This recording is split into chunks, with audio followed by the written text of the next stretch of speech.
Hey everyone, and welcome back to the Firefighters podcast, where we seek to develop, inspire, and motivate the world of the emergency services operator through a series of wide-ranging conversations. Now, before we go any further, just hit that rate, follow, or subscribe button on whatever platform you're listening to. It's a key performance indicator for us and helps us reach even more people. Now, here's what we've got for you today. What's the policy with accidentally dropping like F-bombs and stuff? Is it clean? Like. Oh, that's okay then. Yeah, and that's what I'm saying. That's not me. Like, I do probably something to yourself. It's mess table talk, isn't it? Yeah, 100%. And it's all about knowing your audience. So like, you'll listen back to some of them, and like when I'm sat with Roy Wilshire, I'll adopt a different demeanour, only to get the best out of that person. Yeah. But he seems quite straight-laced. Oh, he's fucking super straight-laced, really, like, to be honest with you. That clip about the bars on stations things. Yeah. You don't come to work for people to like you. You know what I'm saying? Like, you don't necessarily, but it really helps, like, it helps culture. That's what I thought. Makes you want to come to work a little bit. You know, it's like, you've got a thick skin, my friend. And we can all do that. If someone's a fucking bully or an absolute dick, well, I'm not here to be your friend if you're a twat. Exactly. But if you're a nice person, which 80% of people are, maybe 90%, then like, I do want to get on with you.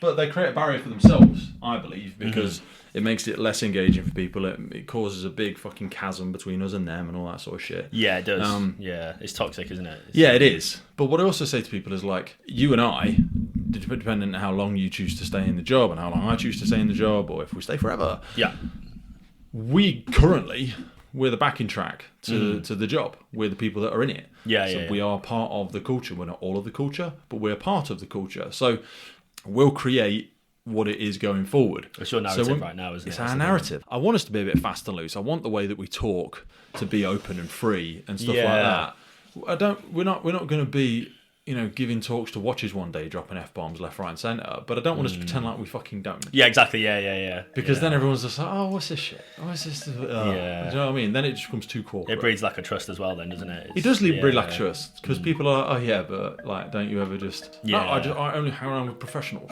Okay, right. They're out there, aren't they? No, but should we do it? Yeah, crack on. Yeah.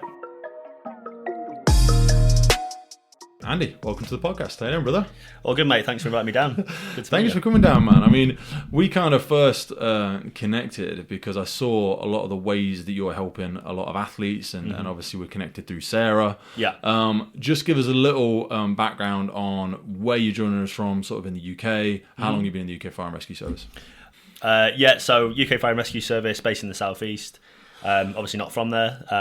Been a part of the fire service for just over 5 years. On my part-time, I guess, I work with professional track and field athletes, mostly doing strength and conditioning. I've been working in that field for the best part of 11 years now as well. Where did you grow up then? Because you obviously live and work around Southeast now. Yeah, so I grew up in the Northwest. So I was born in Salford, Manchester, went to school in Warrington, sort of between Manchester and Liverpool. And I was there till I was 19. And then since then, I've kind of bounced around, lived in the Southwest, back to Manchester for a bit.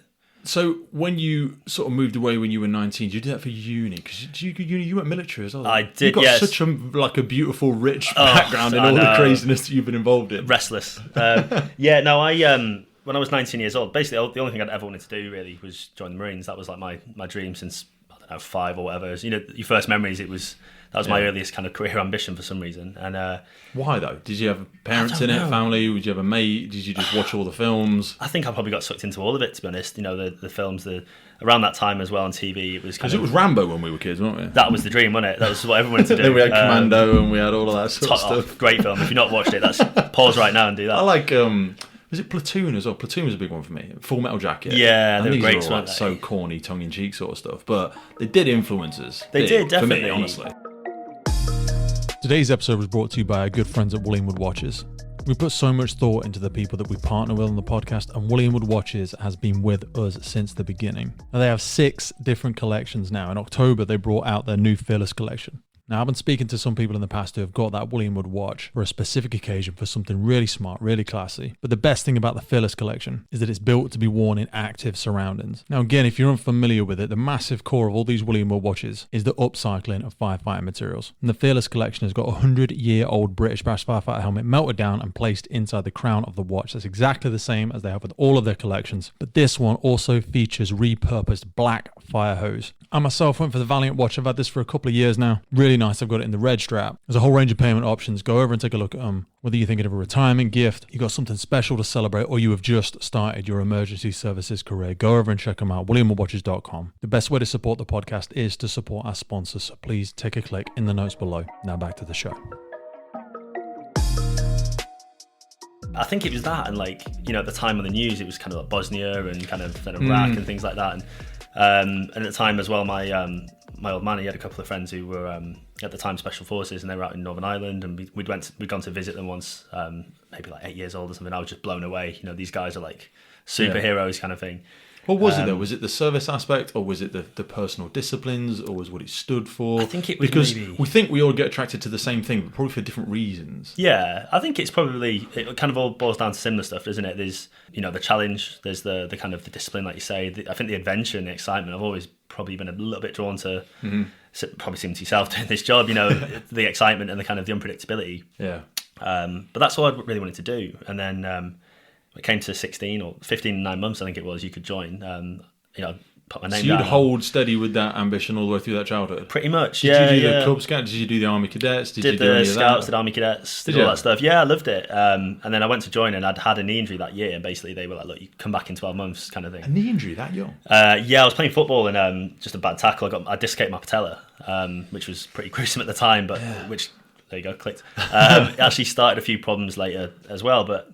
So I put that on hold, and I did an apprenticeship as a HGV mechanic because my dad was in the motor trade, and that was sort of another interest. I thought, you know what, I'll pass the time, I'll get a trade, can't hurt, make some money. And trades were still quite big when we were younger, weren't they? Yeah, more so. I think we're kind of the same age. So my dad ran a building firm for many years, and it was very much like plumbers, plasterers.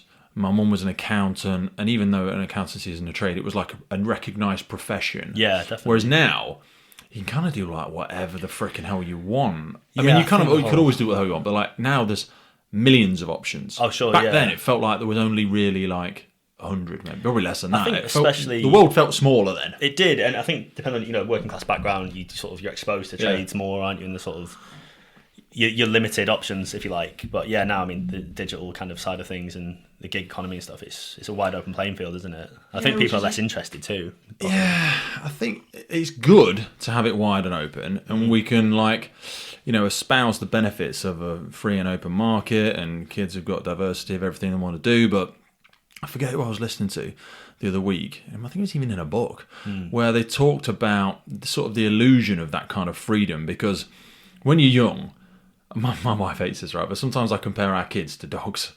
Just stick with me on this one for a second. It's not a bad analogy. Oh, you know, kids and dogs are pack animals. We're pack animals. Yeah. Do you know what I mean? We like structure. We like to know. Like, for example, if I said to you, let's play a game. Do you want to play a game? I'll play a game. Okay, you go first. Oh, okay. Exactly. Yeah. What you'd be like, well, what's the rules? What's the game? Yeah. What's the game? What are the boundaries? How do I win? And so we think we don't like structure, but we need it as well, because it's how we kind definitely. So the reason I use that analogy like dogs is they like structure. They like to know who's in charge. And even with kids, we like to know what are the boundaries. How can I get reward in life, socially, financially, even just like personally, from a sense of fulfillment. So when you give people absolute freedom, it's actually not as good as you think it is, because it's easy for us to vilify like having no options at all. My parents didn't let me do this, didn't let me do anything. But the other end of the spectrum, people get quite lost. Like they get to the age of 16, 17 now, like, what do you want to be when you're older? And they're like, oh, I don't know. What's the options? And they're like, you can do anything.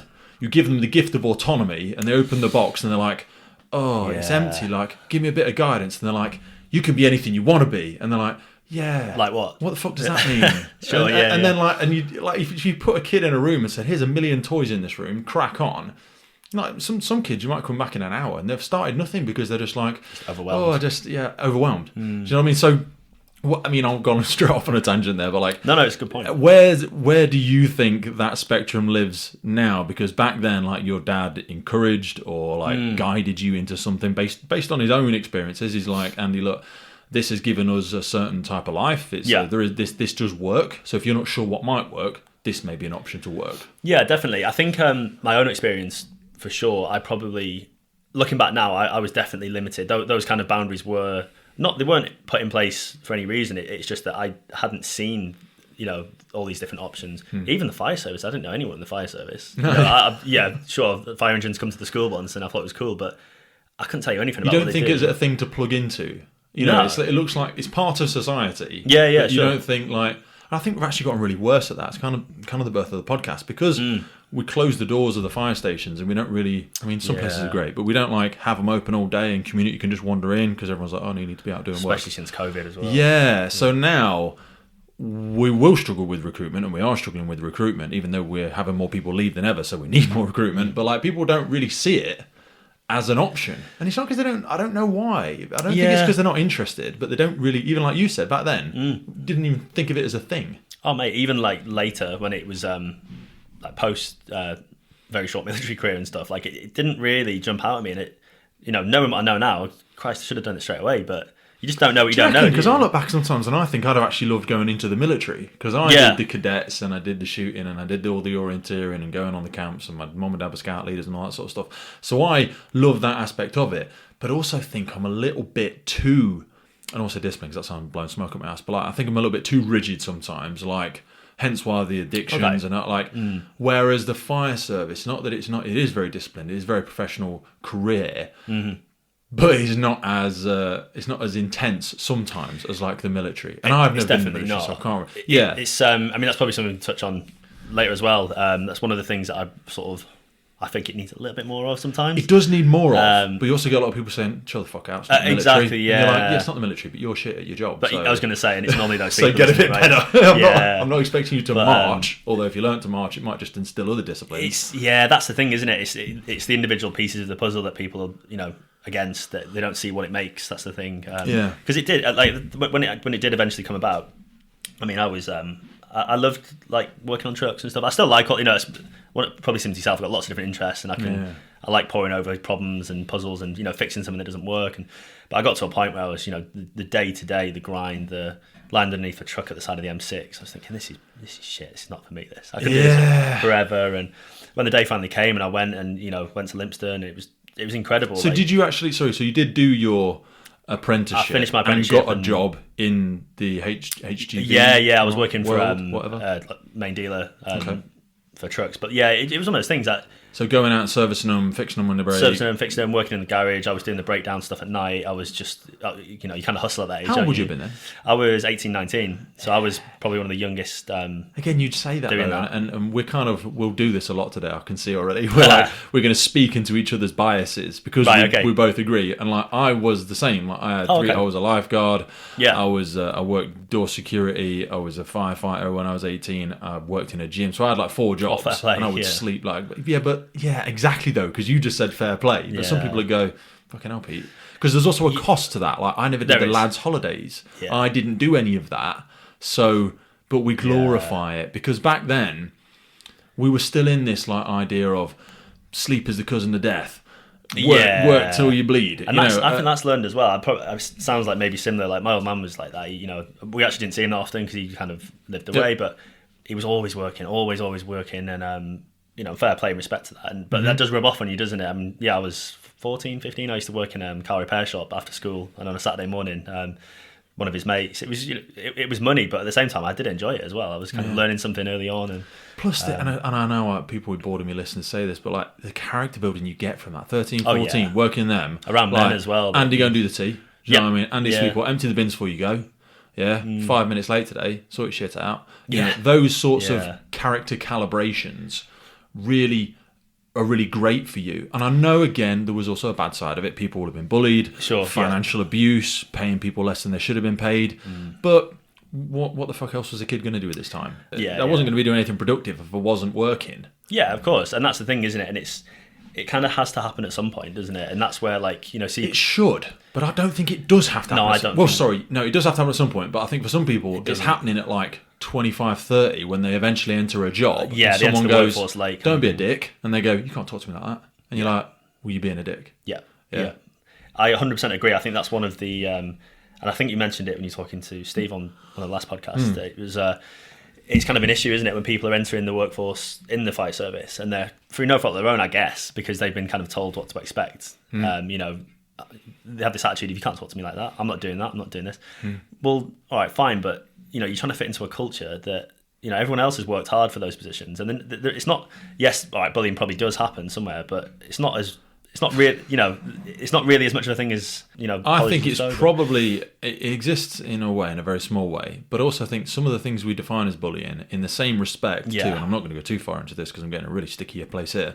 My very limited understanding, that's probably really offensive to the people who were subjected to some pretty goddamn horrific physical, emotional, societal, not torture in some cases, but like depravity from what was genuinely that. And then in the capacity to bring me back into safe ground, when people talk about bullying, they're like, that's bullying. I'm like, no, I was bullied when I was a kid.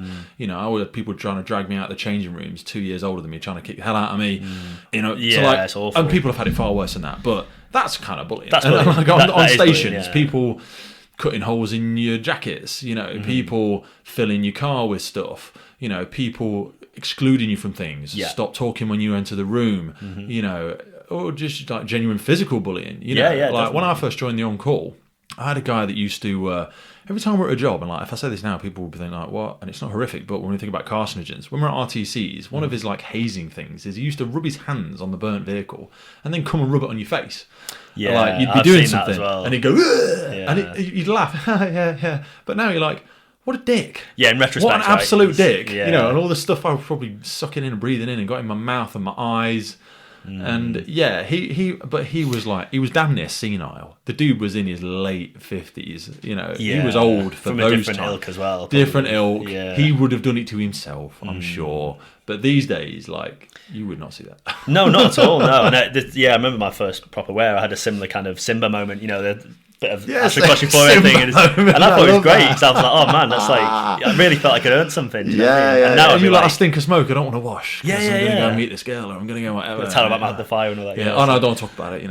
Yeah, exactly. But again, that's an example of something that is not malicious. It's not even hazing. It's just it's actually a sign of respect, isn't it? Yeah, 100%. But then misconstrued, that's actually like, in services, like I told you, I moved into a new role. I can't remember when it was now, but I moved, and I got bucketed. Like people bucket you when you leave the watch, or when you move watches, or when you get promotion, or you retire, or whatever. People bucket you. So for anybody, it just fill up buckets, and they'll stand on the roof, or they'll just catch you before you go home. It's got to be expected, isn't it? Yeah.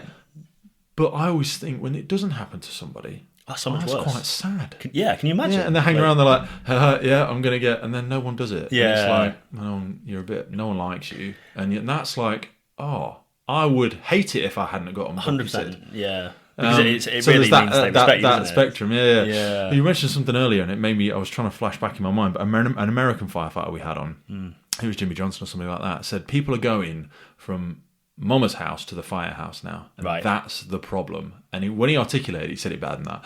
But I thought, yeah, you're right, because they're not going into crap jobs first, and then having an appreciation and a character recalibration of how good this job is. Yeah, it's not the best paid job in the world, blah blah blah, but it's pretty freaking cool. 100%. Yeah. And because they're just going from Mum's house or whatever the variation is, they're going from that being treated like a child.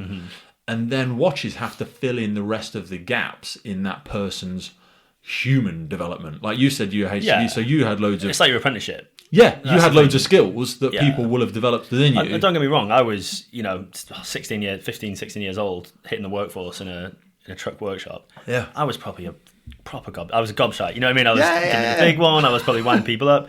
And I got it back, bucketed at that point, you know what I mean? And people playing pranks on you and stuff, and rightly so at that point, because I was chippy 16-year-old that thought he knew everything, but they were great people. They taught me all kinds of things, and even just stuff like, if you're humble enough to take the lesson, though. Yeah, sure, and that's the thing, isn't it? I was probably lucky that I'd grown up around garages and things like that, and I sort of knew what to expect at some points, and that probably made it worse for me, to be honest. But like, I loved all that. Do you know what I mean? I thought it was brilliant. And don't get me wrong, I'd heard cases of that going too far, and that is wrong. Do you know what I mean? It's one of those things where it's such a I wouldn't say it's a fine balance. It's not really, is it? It's not hard to not be a dick, is it? Do you know what I mean? There's a point where it goes from a bit of fun and character building to malicious, and I think any sort of reasonably smart person can see that. I agree with you to an extent, but I think smart. I'm gonna challenge the word smart, because the whole nature nurture aspect, or the concept of right and wrong, is actually a big spectrum. We think it's black and white. We think it's very obvious. And we go, no, that's wrong. You don't do that. But like if I said to you, this colour is blue. So for anybody, there's a red wall on the right side of it. I'll say this is blue. And you're like, yeah, okay, Pete. But obviously it's not though, is it? Because it's obviously red. But if I'd grown up around everybody and they always said that's blue. They always said that's blue. That's your reality, isn't it? That's my reality. Yeah. I'm not being a dick. I'm not trying to be clever. Yeah. I'm not like being immature. That's my perception. So if people's response to, if someone pushes you around, you go straight to violence, and they'll just have a little scrap to deal with any confrontations, and that's okay. And you'll encourage it. You'll go, look, just go outside, sort yourselves out, and then come back in. So that's their approach to dealing with some things. But then because the diversity of family units has gotten so wide with different communities, different sex parents, which is all fine. But what you then get is a diversity of that person's development, that diversity of nurture becomes massive, which when you then become a fully established, which I don't think there is such a thing, but like when you become an adult, like you get an adult job, you're 18 plus, you come into the fire and rescue service. It's a difficult thing to define that, isn't it? Yeah, because you're like, well, I'm an adult, so I believe in my own biased bubble. I've got a good concept of what's right and wrong and how the world works. You have also got that, but yours is very different to mine. Yeah, it's actually a really fair point. Yeah, it is. And that so makes it's weird. So much harder to pin very, down, very, very hard for it. Yeah. Yeah. So take me back for a second as to where the military fit into all of this. So 19, that was me. I think it was March, maybe. It was early in the year. I remember I'd got the letter through, kind of, right, you can start on this date or this day, and I was like, earliest, get me in there, I just want to get cracking. What was the application process like for that then? It was quite long. It was about a year, I think. So you started off with going into a careers office. There's two bootnecks Marines sat there kind of looking at you, looking up and down at the skinny rake in front of them, like, what's this guy going to bring? And obviously a load of piss taken as well. Good. Yeah. Straight off the bat, even. Straight off the bat, yeah. But he didn't even know my name. But again, they were just sizing me up, I guess, at the point, and it was good. I thought and just seeing if you're even going to remotely fit in. Yeah. I sometimes think that we pitch people the wrong idea of what the fire service is sometimes as well. Likewise. Which does them a disservice because then they get shocked when they come in. And it's not fair to do that to people, is it? It's not fair at all. At all. No. You sell them something that ain't what it is. Yeah. And that you cause a lot of damage there. But sorry, so you went in and saw these two individuals. Yeah, sorry, and they were basically like, right, gave you a round of fucks. Yeah, that's it. Yeah, load of abuse. Sit down, right, watch this video, and obviously it was all the Gucci shit. It was people flying around on boats and firing. 99.9% need not apply. Exactly, and that just made it even better. I just thought this is just amazing, doesn't it? And I think that one of the first questions was how many pull-ups can you do? Okay. And I was like, 10, whatever, and they were like, fuck off, really? Like, and to be fair, I wasn't bad because I was training and stuff at that point, and they were like, right, well, next step, you need to come in for an interview and do a test. It's something I need to make a note about. Actually, I'm going to make a note now because calisthenics, when we get into our fitness discussions later, I think so many people don't build a grounding in that. But I interrupted you, but I'm going to write that down. 100%. Yeah, we're definitely good ones to come back to that. Yeah.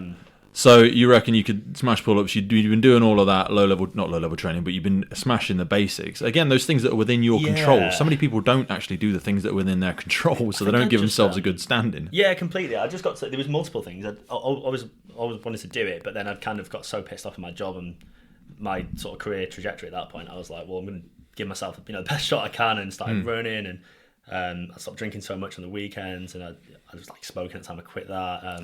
Got a pull-up bar in the house, and every time I walk past smoking?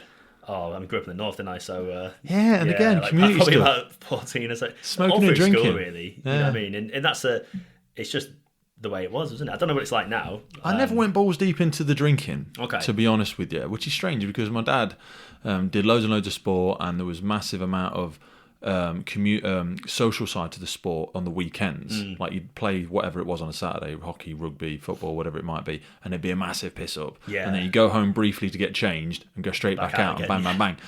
But I never really did that bit. And I think that's quite rare, not in a good or a bad way. And again, there's probably some social isolation, of course, for myself. But was it a social thing for you, the drinking and smoking? Because again, growing up in a workworkship, everybody probably smoked and drank. Yeah, it was. And I think even just like kind of my friend group at the time, it wasn't even around the sport. We didn't like, by that point, I used to play football as a kid and stuff, but like by that point it was just going out and seeing your mates and in the evening. And what was your first drink? First drink, oh Christ, probably something really embarrassing. It was probably bright blue and a big bottle. Do you know what I mean? The old WKD. That's the one, WKD. Yeah, Yeah. it'd be something like that. It's terrible. I think mine was Shandy Bass Oh, when I was classic. like 9. You know, That's a proper working men's and drink, then isn't it? and then at Christmas. No, in fact, I remember I was in the changing rooms, which again, this is really weird. Like, I was in the changing rooms when I was like 9. Bunch of hairy ass men everywhere, and someone was passing around a bottle of sherry, which is such a weird thing. I think nobody drinks it, so they were like, "Oh, we've just got this bottle. We need to just smash it." And they were drinking it out of a little cup. Fucking sherry is horrific. Oh man, Absolutely horrific. that's probably why you didn't drink much. Again, so I was gonna, because I'm sure, like, when you're coaching and stuff, you predominantly work with athletes, but Yeah. when you're speaking to people on your watch, or even just a friend, because when they know you do something in the fitness sector, they'll always ask you for a few favors. Well, definitely, yeah. Some people struggle with adopting little behaviors because they don't initially like it, but I always try and use the example of alcohol, because I'm like, what was your first drink? This or that. I said, did you like it? Now, unless it was something like bloody Bacardi Breezer or something laden with sugar, they probably, if they're honest, went, no, it was horrible. Yeah. But you persevered, right? You battled Like through, coffee. and now coffee's horrible. Yeah, I It's remember horrible. trying that as a kid and thinking, oh, it's disgusting. It's disgusting. Why would I drink Live this off shit? it now. Exactly. But there's that aspect where you push through because you want to be included within the group. So when people don't pick up something that's like smoking and drinking, we've got all the data now. People always knew it was bad for them. You didn't really have to prove it to anybody that alcohol was bad for them and smoking was bad for them. But we just continued to participate. It's just such a big part of culture, isn't it? And I think especially when it forms your social structure, you either partake or you don't. It was just the drug that we chose as a society. We went, because people were talking about drug. Well, no, alcohol is a drug.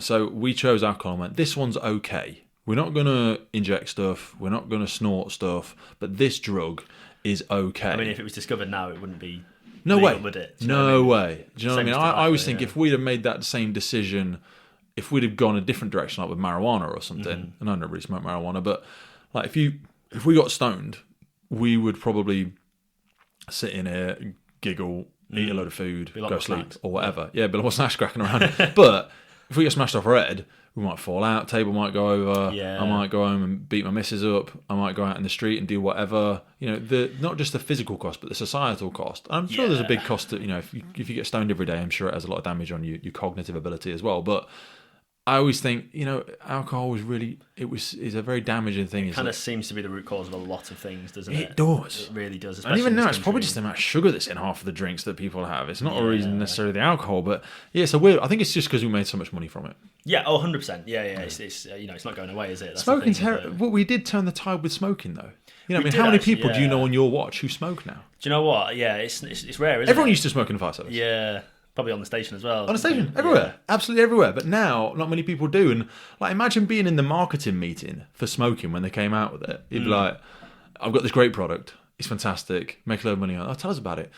Well, I mean, it kills people and it's really bad. But what we can do is just like put it really close to some popular people and then just punch it really hard. Do you know what I mean? Yeah. And like, it just took, but we have turned the tide on that. But I don't think there is an appetite for us to do the same with alcohol. I think the only way that's happening is by pricing it out of the day to day, isn't it? It's becoming so expensive that people will naturally maybe start to. So, I mean, let me just jump in another direction for a second. Like, if you were Prime Minister now, well, we're in some financial challenges. changes, Yeah. If you had to and I'm probably steering you too much to the closed question, this is, but like, if you had to leverage some money from one place, where would you put it up? Yeah, I mean, I can see kind of you want to put it You know towards where things I'm you want to change. You know where I'm driving.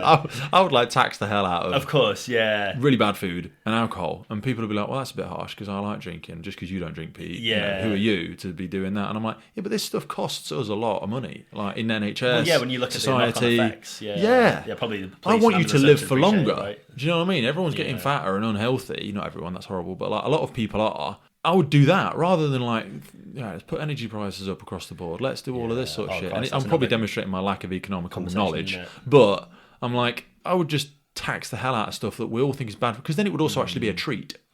Yeah, you do it once a month and you'd enjoy it. Like Norway, for example. Like, have you been there? Or, yeah, I've been to Norway. So expensive, isn't it? To like, if you a bottle of beer Doesn't mean they don't 12 drink. quid. But that's the thing, they do drink. They value it don't that they? it's a treat. Yeah, it's a treat. I'm looking forward to it because I only drink on a Sunday. You don't drink every night, are you? You don't drink every night. Yeah. Now it's obscene how much people partake in that. I've taken us off in a massive direction. No, Sorry, that's all right. Yeah, military. God, take us back. Yeah. So you were in the office. You put in the application. Took you a year. Yeah. It's kind of it's probably changed quite a lot now, but at the time, you did your application. You did I think it was a written exam. You had to do medical. Then you had to go and do a fitness test at a gym, just like a total fitness. So was this to go into infantry or was it in the Marines? It's all kind straight in the Marines. Yeah, right, so it's his own independent kind of entity. Can you transition from infantry into Marines? It is a different thing you'd altogether. Have to start again. So the Army's kind of separate. Marines is under the Navy. So a lot of people don't realise that it's kind of. Where do the paras sit? Within the infantry in the Army. Okay. So they're another kind of similar kind of theatre entry troops, but they're under the Army rather than the Navy. So you have to start in the Marines if you want to be in the Marines. Yeah, you join off the street. So it's the longest infantry training course in the world. So, is it? Yeah. Wow. So Didn't know 32 that. weeks. Again, it might have changed. I'm pretty sure it's still 32 32 weeks. Yeah, it's pretty intense. Wow. But that's probably why they spend such a lot of time kind of on the recruitment side of things. And it's a big investment test before you even go there, and then you go down to Lympstone. I think at the time it was maybe 5 days. No one at work knew I was doing it, so I just booked 5 days off and came back broken. But so what was the gym? So they meet you at a gym? Sorry. You do like a mile and a half. Well, sorry, I think for the Army it's a mile and a half. For the Marines, you do 2 mile and a half back to back. So you do one in like 12 minutes, then you have to do another one in less than 10. And that's like that's changed again, I think. But at the time, that was the benchmark. What isn't it's gotten slower or? I think they've got different tests. I think they've got more of a they've gone kind of down the road. Was the Marines then when you had to do 55 press ups in 2 minutes? Was that Marines? It was 60 press ups, 85 sit ups. I can't remember the pull ups. Did you do them back to back? Pretty much, yeah. Nice. Yeah, to a metronome, so 1 second up, 1 second down. That's the other one. So when you get down there, you do. Which would you find easiest? I found out of the three. I always found press ups pretty easy. I think just because it's probably more of what I've done. Do you? I've got a very long torso. Sit-ups all day. That's the only thing. I'm actually 6'3" sat down, 5'9" stood up. So it's a long way for me to go. So I've always found them quite hard. I got to the point where I was all right at them, but give me press ups every day. To be honest with you. You see, like press ups, overhead press, and all that sort of stuff. I'm not bad at any of them, but they're not my strength. Yeah, like I can off the bat. I can do 53 press ups. Okay. Straight off the bat. I know we do it after, but I've been practicing them recently because, like, as I've moved away from throwing massive heavy weights around, I'm still probably quite heavy compared to most people, but I'm thinking more long term with all my stuff now. Yeah. So anyway, I've digressed, but I've been doing loads more of that. But I would say sit-ups are easiest for me, then press-ups, then pull-ups. I was always shit at pull-ups. Oh, okay. Pull-ups are hard. You're a bigger guy, though, aren't you? So it definitely makes it harder. Yeah, but that's an excuse. Like, it's true, but it's trainable. Yeah, and I got there, and I'd probably over-prepared on that stuff and less on like the lower body strength. Okay. At the time, I just sort of thought, well, press-ups, sit-ups, pull-ups, fine. Box them off. There was the mile and a half twice, then there was like a bleep test, then there was a swim test. There was kind of a whole plethora of things physical, and then we did at the time it was determination test, so they took you down to the bottom field where the assault course is, and everyone's kind of seen on TV. And I think they blocked out something like 3 hours in the diary for it. Yeah. And no one knew when it was going to stop. They just beasted you for the X amount of time to see who dropped out, how many they could lose, and determination test. That's what it was called. I like that. Yeah, me too. Have you read Grit? I think it is by Carol Dweck. No, but I'm familiar with the work. Yeah, because I'm pretty sure, and please someone email and correct me, I think she carried that out at Livingston. Did she? I think so. I might be wrong there. Where's officer training? That's not Livingston, is it? It's all at Lympstone. So Lympstone, sorry. You've got the officers. What's the other one? Recruits train at the same place. Sandhurst? Sandhurst. Yeah. Maybe it was Sandhurst. But anyway, and she was saying, grit is the punchline for all of it is grit is the one determining factor. Mm-hmm. It's not about who is a physical god. It's not about intellectual capacity. Mm-hmm. It's about your ability to persevere with shit mundane stuff. Honestly, I couldn't agree more with that. I've articulated it badly, but that's basically where it is. You hit the nail on the head, though, and I think that's one thing that I don't know if it's trainable directly, but I know it comes through life experience, if that makes sense. So there's a few things of, like, to digress a little bit, when I was doing like my apprenticeship and stuff, I got made redundant in the first year. Which was just like at the time. What? Because they couldn't afford the apprenticeship anymore.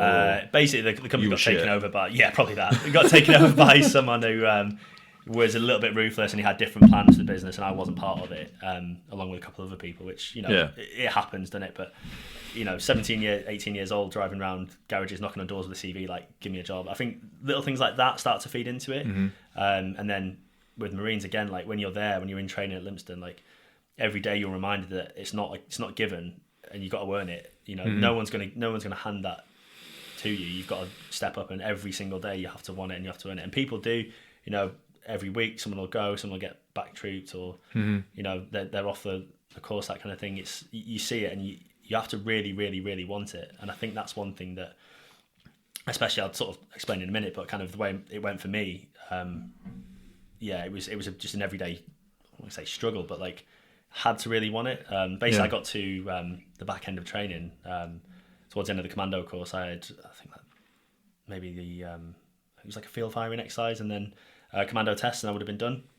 And I got injured. I basically busted up one knee. So one of my knees, I got bursitis in, which I don't know if you've had it, but Bursitis. Yeah, it's an inflamed bursa. Like, one of the fat pads in the joint was kind of chronically swollen. It was just, I could barely bend it. It was awful, to be honest. Mine's not that bad, because I'll moan about something in my left knee at some point, but it's nowhere near that bad. Oh yeah, no, it's one of them. We're all carrying injuries at this age, aren't we? Yeah. But then so I went into rehab. So it's called Hunter Company in the Marines. It's basically like a company that's for rehab and rehabilitation, getting you back to training, back to fitness, back to health. And at the time, it was kind of around the peak of the Afghanistan campaign, and they just wanted to pump people out as fast as possible. And without hitting on it too much, like, at the time, it was just not very well organised. There was a real difficult culture of the rehab side. It was staffed by physios and exercise rehabilitation instructors, who their job was to get you better. Then there was the green side, that after you finished gym, you go back to them. And a lot of the people there had been put there as like almost like a punishment posting, or because they were between roles and they didn't want to be there. And they saw a lot of it as like, you're malingering and we're going to beat you all the time. So, it's very difficult to get better when you're being beasted 24/7. There's someone coming in your room at 3 a.m. and flipping everything and making you do re-parades and stuff like that. And it was a grind. And eventually managed to get over that. And I basically pushed so hard to get out of that Hunts Company. I broke my foot. I got a stress fracture, metatarsal. I was doing a 12-mile load carry, and I felt it break about 3 miles in. But I was already dosed up on like cocodamol for my knee, so I kind of pushed through it, finished it, and then I realised I broke that, so I was back in again. Welcome back. Can't really do much for. There's a difference between a stress fracture and a green stick fracture. Well, a green stick fracture is a stress fracture, isn't it? Really? Green stick's more of it's more of a paediatric thing, so the bone kind of unpeels like a fresh twig when you try to break it. Whereas a stress response and then stress fracture is more of the bone's kind of got a repeated Can't really do anything for. I mean, you could cast them, but you don't really. I mean, you can, stop me guessing. You tell me what you think people do. So you can rest it, offload it. That's kind of all you can do, really. Bones do respond pretty quick, because I'd fully broken it. I'd always rather break a bone than I've snapped ligaments and tendons and had surgeries. Ligaments, tendons. You never really get back from them. Well, maybe I don't know well enough about it, but like, I didn't do mine properly. It's a longer process, definitely. But breaking bones heals quick. Oh yeah. You're probably looking at like 6 weeks. But then obviously it's getting the strength and the fitness back around that. So I was back into that again. How much load carries do they do? Quite As a in lot. the weight. What's the weight? So this is one of the things where I kicked myself afterwards. Like, you should have done a lot more squats and a lot more lower body stuff. But just hindsight's 20/20, isn't it? So you do a lot of the time stuff. You're probably looking at about 70-pound Bergen. Rifle, I think it's about 13 pounds, then 21 pounds of webbing as well. So you're looking like 100 pounds. Yeah. In the field, 2.2 pounds to a kilo. Well. So that's like 45 kilos. It's pretty heavy on a 19-year-old kid that doesn't do squats. Do you know what I mean? That's a lot. It's a hell of a lot, yeah. So, but that's what happens. That's where you get your knee injuries, your back injuries, your lower limbs. So yeah, I kind of again, I was like, right, I need to get out of this. It's not. It wasn't a nice place to be. It was. You kind of you were seen as like. I don't even know how to describe it. You sort of, not that you're malingering, but you've fallen out of the cycle and you need to get back and you got to earn it. Yeah. So I pushed again. You keep trying to jump back on like a passing bus, and it's always going too quick for you. Yeah, exactly. You probably keep bouncing off it, and then I was like, you jump in on, you're like, yeah, and you fall off, and they're like, oh, just get the next one. You shit, go away, and you're like, oh yeah, well now I'm trying, and but yeah, I basically got. We were doing a load carry. Basically every week you do like your gym, you do like speed marches, load carries and stuff, and we were out on Dartmoor, and I think I was only supposed to be carrying like just a day sack, because it was like my first one in the cycle. You do, day sack, then a Bergen, then a heavier Bergen. And it was kind of scaled. And it was something stupid. We got the coach up to Dartmoor, and as soon as we got off, again, the green side, right, you owe us 20 minutes because someone was late this morning, you're going to fucking get it. And so straight away they had us dipping our Bergens into streams and stuff to make them heavier, running up and down tours, doing hill sprints before we'd even set off. And then we just got beasted across Dartmoor for a few hours. And it was towards the end, I basically was walking across the slope and I've slipped. And I felt my knee go. I dislocated the patella and basically tumbled down this hill. And I was just lying at the bottom, like, fucking hell, come on. Do you know what I mean? Again, it happened years before traumatically, but this was like the first kind of spontaneous one. And again, without pin and blame, it doesn't matter now, but I was just there in the middle of nowhere thinking, shit, this is not good. So we had to hobble back to a minibus, go back to camp, and again, it was right back to square one. You were so young. You were quite young. Yeah, I was there as well, 20 at that point, maybe 21, and again back into that rehab cycle. And at that point, I know we've talked before about leaders and stuff, kind of on our chats, but yeah. I was so disheartened. But I'd been at again, it's the longest infantry training course in the world. It's not a comfortable place to be, and I'd been there at that point for probably 14, 15 months, just living, breathing it every day. And that was it. At that point, I was like, I can't do this anymore. I was on the ward in the med bay, and I just thought, I just can't do this. So I gave my notice in, and my old section commander from my first troop had heard about it, and he came over, and out of nowhere as well. I hadn't spoke to him or anything, and he was just like, right, you can't do this. Come on, you need to.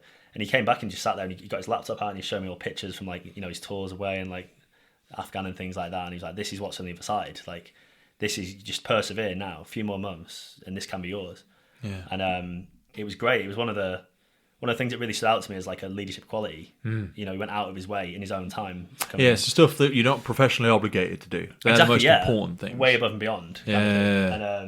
And after that, I I took my notice out and I was like, right, you've been a soft ass, get on with it. And he back and forth sort of through the next few months, he'd drop in and he'd see how I was getting on. And it's one of those people you don't want to let down. Do you know what I mean by that? They've sort of gone out their way for you, so you want to sort of make it worth their while. I want to sort of ask you about, because as I'm listening there, and the longevity of that, and this 32 weeks or 36 weeks or whatever it was, what do you think? And maybe it's jumping into some of the latter parts of our conversation, which I'm thinking about that sort of optimum stress curve. We talk about optimum performance and that stimulation and that stress. Because when I've hurt myself many times in the past, I've been trying to do 1 rep max, and they just scare the hell out of me now. And I've been trying to go everything. What percentage do you think, certainly for somebody going through something like that, how hard should you? Because people give it everything. Yeah, okay, you can't give it everything every day though, because it doesn't work. So, and where does versus the Goggins of the world? And I'm not no Goggins, obviously, but I've read all his books, and if you look into him, there's way too much. There's lots of damage that's gone on there, and he's really fucked.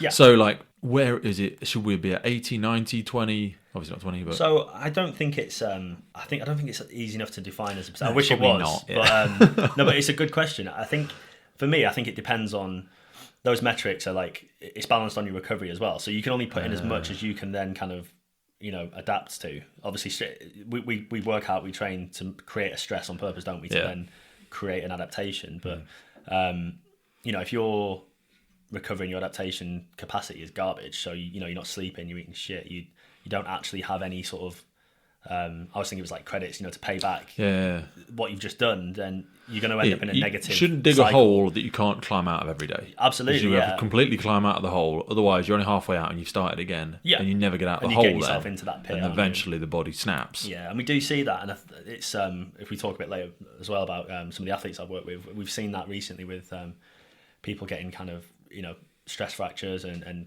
post-viral fatigue and things like that because they're pushing too hard too soon without the ability to adapt, and it's a real thing, and that's. I think it happens to most people. Oh yeah, if you're pushing, we don't get some of the best athletes in so many things. And don't get me wrong, we get some incredible athletes all over the world, obviously, but I think the best athletes that probably ever existed never became anything because they worked too hard. Yeah, definitely. Or they were too passionate, or they were too whatever, and they just broke stuff. And you see this people trying to get back into shape. They go, I'm a mess, I'm going to go out and do a 10-mile run. Well, that's going to fuck you. Yeah. You are going to really hurt yourself. You're massively overweight. The whole Couch to 5K is a great silly little example, but it's great because it's such a steady, progressive thing to do. Whereas trying to go all into stuff, you just damage stuff, and you never quite understand it. And I think about it when I think about I know people who've worked hard all their life, but never quite got it. Mm-hmm. Like, it's the difference between working harder and working smarter. Yeah. And like training harder versus training. Like, I try and train really smart now because I can't train any harder than I used to because I broke lots of stuff. Yeah. And I know I'm only 32, whatever I am. I'm not going to keep doing it till I'm 60 if I keep training harder. Yeah. Because there is no harder. This body says stop.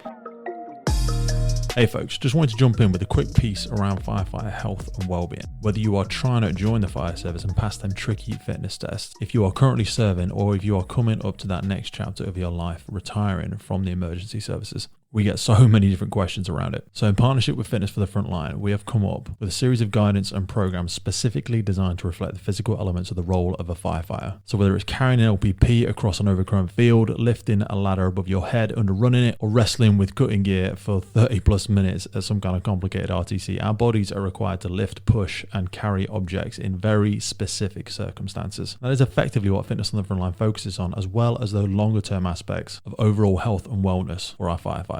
Now, we are definitely not about to be smashing out world records or getting that beach body ready in 6 weeks rubbish. The systems and programs that we put in place are adjusted for people's current fitness levels, and they're not a prescriptive weight or a one-size-fits-all BS. It is very likely for myself personally that I'm still going to be a firefighter when I'm 60 plus, so longevity in the role is really important to me, and I know it is for so many people out there. It all starts with no obligation, 7 days worth of the programming, absolutely free. So whether you're joining, serving, or looking at the next chapter in your life, Fitness for the Frontline is designed by firefighters for firefighters. Now back to the show.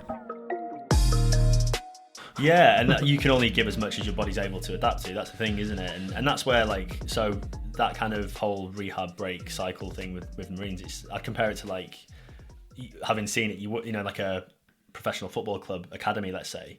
For every great player you see come out, there's a pile of bodies on the heap of people that almost made it, but they would, you know, they got injured and this didn't quite happen, and they, you know, probably some of the best players we'd have ever seen. You see it a lot in the Rugby World Cups and stuff like that. I remember seeing people come back from injury and like they first came back, they would injure themselves again. First came back and you're like, they weren't ready yet. Mm-hmm. But the social pressures and the sponsors' pressures and their own pressure. Man. Let me tell you, as a coach, there's nothing worse. That's the worst feeling in the world, seeing a player that you've been working with then go out and get injured straight away. Snap again. And you're like, even if the body could or couldn't do it, can the mind do it again? Can the mind rebuild itself? And then equally, the mind is stressed and worried. So all that cortisol and the effect that genuinely does have on your ability to recover, your lack of belief in your knee, or your lack of belief in so many factors. Yeah. No, totally right. And that's that whole, the fear and the lingering traumatic effects of those injuries. It lasts for a long time. I get flashbacks from tearing my pec off. I can't watch videos. Yeah, and I'm not diminishing flashback of people that have genuine stuff, but like I won't do less than 6 reps in the bed, and that's why I'd like saying about do loads of press ups, because I'm just trying to build loads and loads of resilience in the muscle, and I don't really care about lifting anything heavy anymore. I'm not really that bothered. But like even when I get under it, I'm like, God, just stop thinking about it. I just scare myself, and every time you feel like a slight twinge, you're like, oh, was that this? Do you know what? Probably wasn't. I totally agree. It's a really difficult. I think it's one of those things that it just has to. It's gradual exposure, isn't it, to whatever it was that caused it. I mean, I honestly, I'll be like, say, I do a fair bit of running now, but I could be running and out of nowhere that like intrusive thought comes in of, what if your knee goes now? Yeah. And it makes me feel physically sick. Yeah, like, I know. Honestly, it's awful. I think about it like, you know, when you see a canvas bag get ripped. It's the same noise when you hear a quad go, or when I remember my chest going, and I'm just like, it's gruesome. Yeah, and that's why I can't even watch Strongman anymore. I can't even watch it. You know, I used to compete in the damn thing, and I'm just like, no, I'm not interested. I don't even like it. You know, but so you took out your. What's the word I'm looking for? You took out your resignation. Yeah, and then back into rehab. Back to the grind of the day-to-day bullshit, and then trying to get fit in a world that wants you to break. And it ultimately managed to get out of rehab again, but under the premise of having to take ibuprofen and cocodamol every day for like 5 weeks, while supposedly being fixed. And then we went back up to Dartmoor. We were doing like a climbing exercise, so like vertical assault training. I think I was abseiling with a Bergen, and I've hit the bottom turn to run, and it popped again. And that was that. I was just lying there, knee dislocated, thinking, fuck me, like this is the end now. Because again, at that point, it was make or break. Like if you have 2 of the same injury of that like degree of severity, you're done, kind of thing. And when do they tell you you're done? Well, that was the day after that. I basically because like sometimes you see it with like boxers or whatever, where somebody needs to say to them, yeah, "You done." and that was some it. people will just keep accelerating towards the cliff. I mean, my head was there. I was honestly, we talk about like the great thing. I was kamikaze determined to like nothing in the world is going to stop me at this. But by the time I'd had that chat and I'd come out the other side, I was like, nothing in the world is going to stop me from. I will have to break before I don't get this. And the next morning I remember I was in med bay. I went to see the doctor, and he was like, "Look, it's not looking good. This. I think we're going to have to go down the MBOS route, and it's called Medical Board of Survey. So." Basically, they're accepting a certain amount of blame for it, and you go to medical board in Portsmouth, and like the high-ranking medical officer will discuss your case, and then either say yes, we're going to keep you, or actually no, that's you. But they give you it's like half a year's salary and kind of a bit of time medically to do retire some courses. you. Yeah, essentially. Which at 20. 21 at that point, 22, 21 or 2, I can't remember. Still, yeah, you're a kid. Early though. You're a kid, yeah. And that's what happened ultimately. I went, kind of. A few months later, I went to that board, and it was a funny one, really. I thought I'd come to terms with it at that point. I'd had time to go, you know what, it's over. You're never going to quite reach that dream, or I'll come back one day and I'll finish it, and like that ain't going to happen. Do you know what I mean? At this point, I know that. But when I got back to Civvy Street, I was back to all my friends and kind of back to the day to day. And for a time, I was like, this is all right. What was the day to day then? At that point, I was waiting to start a PT course. I went and that was like I chose that as like my resettlement thing. I thought, what, it's cliche, isn't it? I'll go and everybody does it. Yeah, exactly. Not everybody does it, but it's an easier transition. It's up there, isn't it? What do I like? Gym, right? Okay, so do you know what I mean? And have my own time. So yeah, I went and did that. I went place in Lilleshall National Sports Centre. There was like a residential course there, which I thought was great. Get it smashed out and live and breathe it. And I really enjoyed it. I'd found something that actually I'd kind of learned that I could learn, if that makes sense. Because in school I wasn't really interested in any of it. I wasn't stupid. I just didn't really care about the subjects. And as soon as I got to PT, I was like, "This is fucking great! Like, I love all this." Like anatomy and things. I was like, "I'm learning it easy. Like, I'm reading a book and it's going in because I care." Like, so I got into that and then started working in Manchester in like a commercial gym, but it was self-employed. But it was as part of like a group that were like providing mentorship and kind of a bit of management. It was really good actually. And I just jumped into it, like the whole self-employed thing. I was like, this is great. And then it was only maybe like 3-4 weeks after that. I remember I was chatting to my then girlfriend. It was something stupid. We were going to go out, and I just, for whatever reason in my head, I decided I don't want to. And I had this weird like breakdown out of nowhere. Like I just lost it. I was really upset and just couldn't sort of, and you just sort of don't know what you're doing with your life. It just hit me all of a sudden, this like identity crisis. I was like, this isn't me. I don't want this. And I had that sat in a security hut. Did you? Yeah. Oh man, it's horrible, isn't it? I was working on.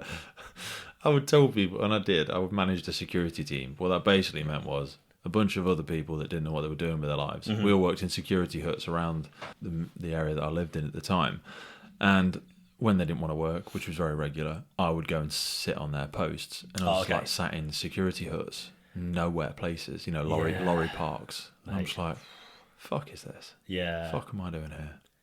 And people who you thought were losers were talking to you as the loser because you were the fucking loser. That's a horrible feeling, right? Yeah. When people you think you're like, oh, your life's a bit of a joke, and they're like, who the fuck are you? Look at you sat in a fucking security hut with a shirt that's too big for you, and pair of trousers from Marks and Spencer's with your fake badge and your flashlight. Fuck are you? Do you know what I mean? Talk down to me. That's it. Yeah. It's, and you're like, then there's a reality, and that can either be like an external source, or it can come from within, can't it? And I just lots of people would let you continue with that though. Like, oh yeah. You might be around a group of friends. It suits people sometimes. Yeah, and they're like, no, Andy, you're smashing it. You're doing great. Look at you. You got your PT qualification. But thinking back to it, what do you think triggered that moment of realization? I think I just realized, like, I don't know, I can't remember what it was. I think it was just the fact that it was that moment in time. It just hit me like it's done. Like you're not going back to camp next weekend. You're not seeing your mates. You're not like. Was part of your identity still like the military completely. Dude then? It's the only thing I'd ever wanted. And at that point in time, I was still like, I was still that guy. I was still like, Monday I'll be with the lads again, and I'll be back to chasing it. And it's going to happen. I'm going to get it. But like, it just slapped me across the face after like, I've been a couple of weeks of getting up at 5 in the morning to get to the gym for 6 or whatever. And you know what it's like. You work all day, all night, don't you, as a self-employed PT? And I was just like, oh, this isn't actually, it's not great, this. And were you living at home? Were you renting with the missus? No, I'd actually had because again, Marines recruits at that point, you didn't get paid hardly anything. It was like 13 grand a year to start off with, and It was terrible. So I had to go back to my mum's at the time, and I don't know. It just hit me. I thought that was that. Like, right, you've done it. Gone over it now. Your little breakdown, and right, let's carry on and let's build a business and let's do. And I met some really great people, and some are still my best friends, kind of from that industry, and I did enjoy it. To be honest, I got into that point of like, right, this is actually quite cool now. I'm working with people, I'm helping them, and alongside, it's tough, man, isn't it? And that's kind of what led to I'd slipped into this like working for the weekend mentality of like. Going out and I now know obviously I was masking those problems by going out and boozing and doing drugs, and I was getting into fights and I was being just an arsehole, to be honest. Like, I can see it. I can see it, but I can see it, and because I've met thousands of them. I owned a couple of gyms and I hired a bunch of coaches. A lot of were ex-military, some were ex-police. Lifestyle, isn't it? Yeah, and they were, and I took lots of steroids and all that sort of stuff, but they were very much like juiced up, bit of fake tan, tight t-shirt, meet up with their other ex-military lads at the weekend. And just blast it. And just get on it, blast it hard. And, would they turn up on Monday? Or some of them would say that they would run a session for me on a Sunday. And I'd be like, you're not going to fucking show up. It was, I felt for them. Because also, I think there's a hypocrisy in the fitness world sometimes. And some incredible people, great people. Problem is, the great people often don't get noticed. And this is not like a weak thing. Because I was working quietly away, aren't they? Because A, they're working quietly away. And B, they don't fit the stereotype that we think, because a lot of the people used to look like what I used to look like, and I was a bad example. I'm using me as a bad example because I was taking lots of drugs, but I looked like a stereotypical PT. I was wearing a really tight top or I had a vest on. I was never a bodybuilder, I never did the fake tan stuff, but I looked it. And everyone was like, that dude looks amazing. But it was a very unhealthy person. Yeah, and a lot of people don't realise what's behind that, do they? It's an irony, completely. People like your James Smiths of the world are probably good examples of, I'm sure he does lots of stuff wrong, but how he articulates and some of that stuff I'm on board with. Yeah. Because... like you're a real person kind of thing. Yeah, and then when you go to Body Power and you're like... Fucking hell, this is a mental health crisis. This is a fitness thing. It's, narcissism central. And I've been there. I've been there a few times, a couple of times as part of the, not problem, but like part of the mindset. And then I went once afterwards and I was like, and I'm no better than anybody at all. Like, it's incredible what some people achieve, and I'm sure there's a massive amount of jealousy in there for me as well. But like, I was like, I can't, because it involves you lying to everybody as well, which is actually that drains. Yeah, it does. Sucks a lot of life out, yeah. Well, it did for me anyway. It's either lying to yourself or everyone else, isn't it? Yeah. It's kind of, and I think I was probably more the latter. I think I just got to that point of like, I was telling myself, you love this job, you love PT, and I wasn't. Like, I just, I was lying to myself, and I was covering up, like I say, at the weekends by just being a dickhead, to be honest with you. And it got to... I was doing all like courses on the side. That was the one outlet that was really healthy for me. I was learning and develop yourself. Yeah, and I was doing I did like a sports therapy foundation degree because I'd realised long term I'd like to work with athletes and performance, and that was more my interest. So I thought, well, because they've got their shit together. Yeah, and it sounds harsh, but like general public, you're more of a counsellor, aren't you? You're a counsellor. Do you know what I mean? You're dealing with people's lifestyle rather than like. Yeah. Well, you want to get fit and strong, well, come to me and I'll sort it. It's a different thing, isn't it? Arguably easier, I think, as a S&C coach, you know what I mean? Yeah, it is. But yeah, I just sort of realised, well, to do that, you need like at least a degree, probably a master's. My collection of C's and D's from GCSE aren't going to get me there. So I did that kind of... I don't think they'll be impressed with my 300 kilo deadlift. No, exactly, yeah. That's not going to cut it. I would be, 120. I just thought like, well, all right, to do that, you're going to have to kind of do something else. I did sports therapy as a foundation degree, and I really enjoyed that as well, the rehab side of things. But I was in an NLP course, like, because I thought that's one of the areas, isn't it, as a coach, communication and how to... Neuro-linguistic programming. Yeah, sure, yeah. So... Did you ever do Tony Robbins?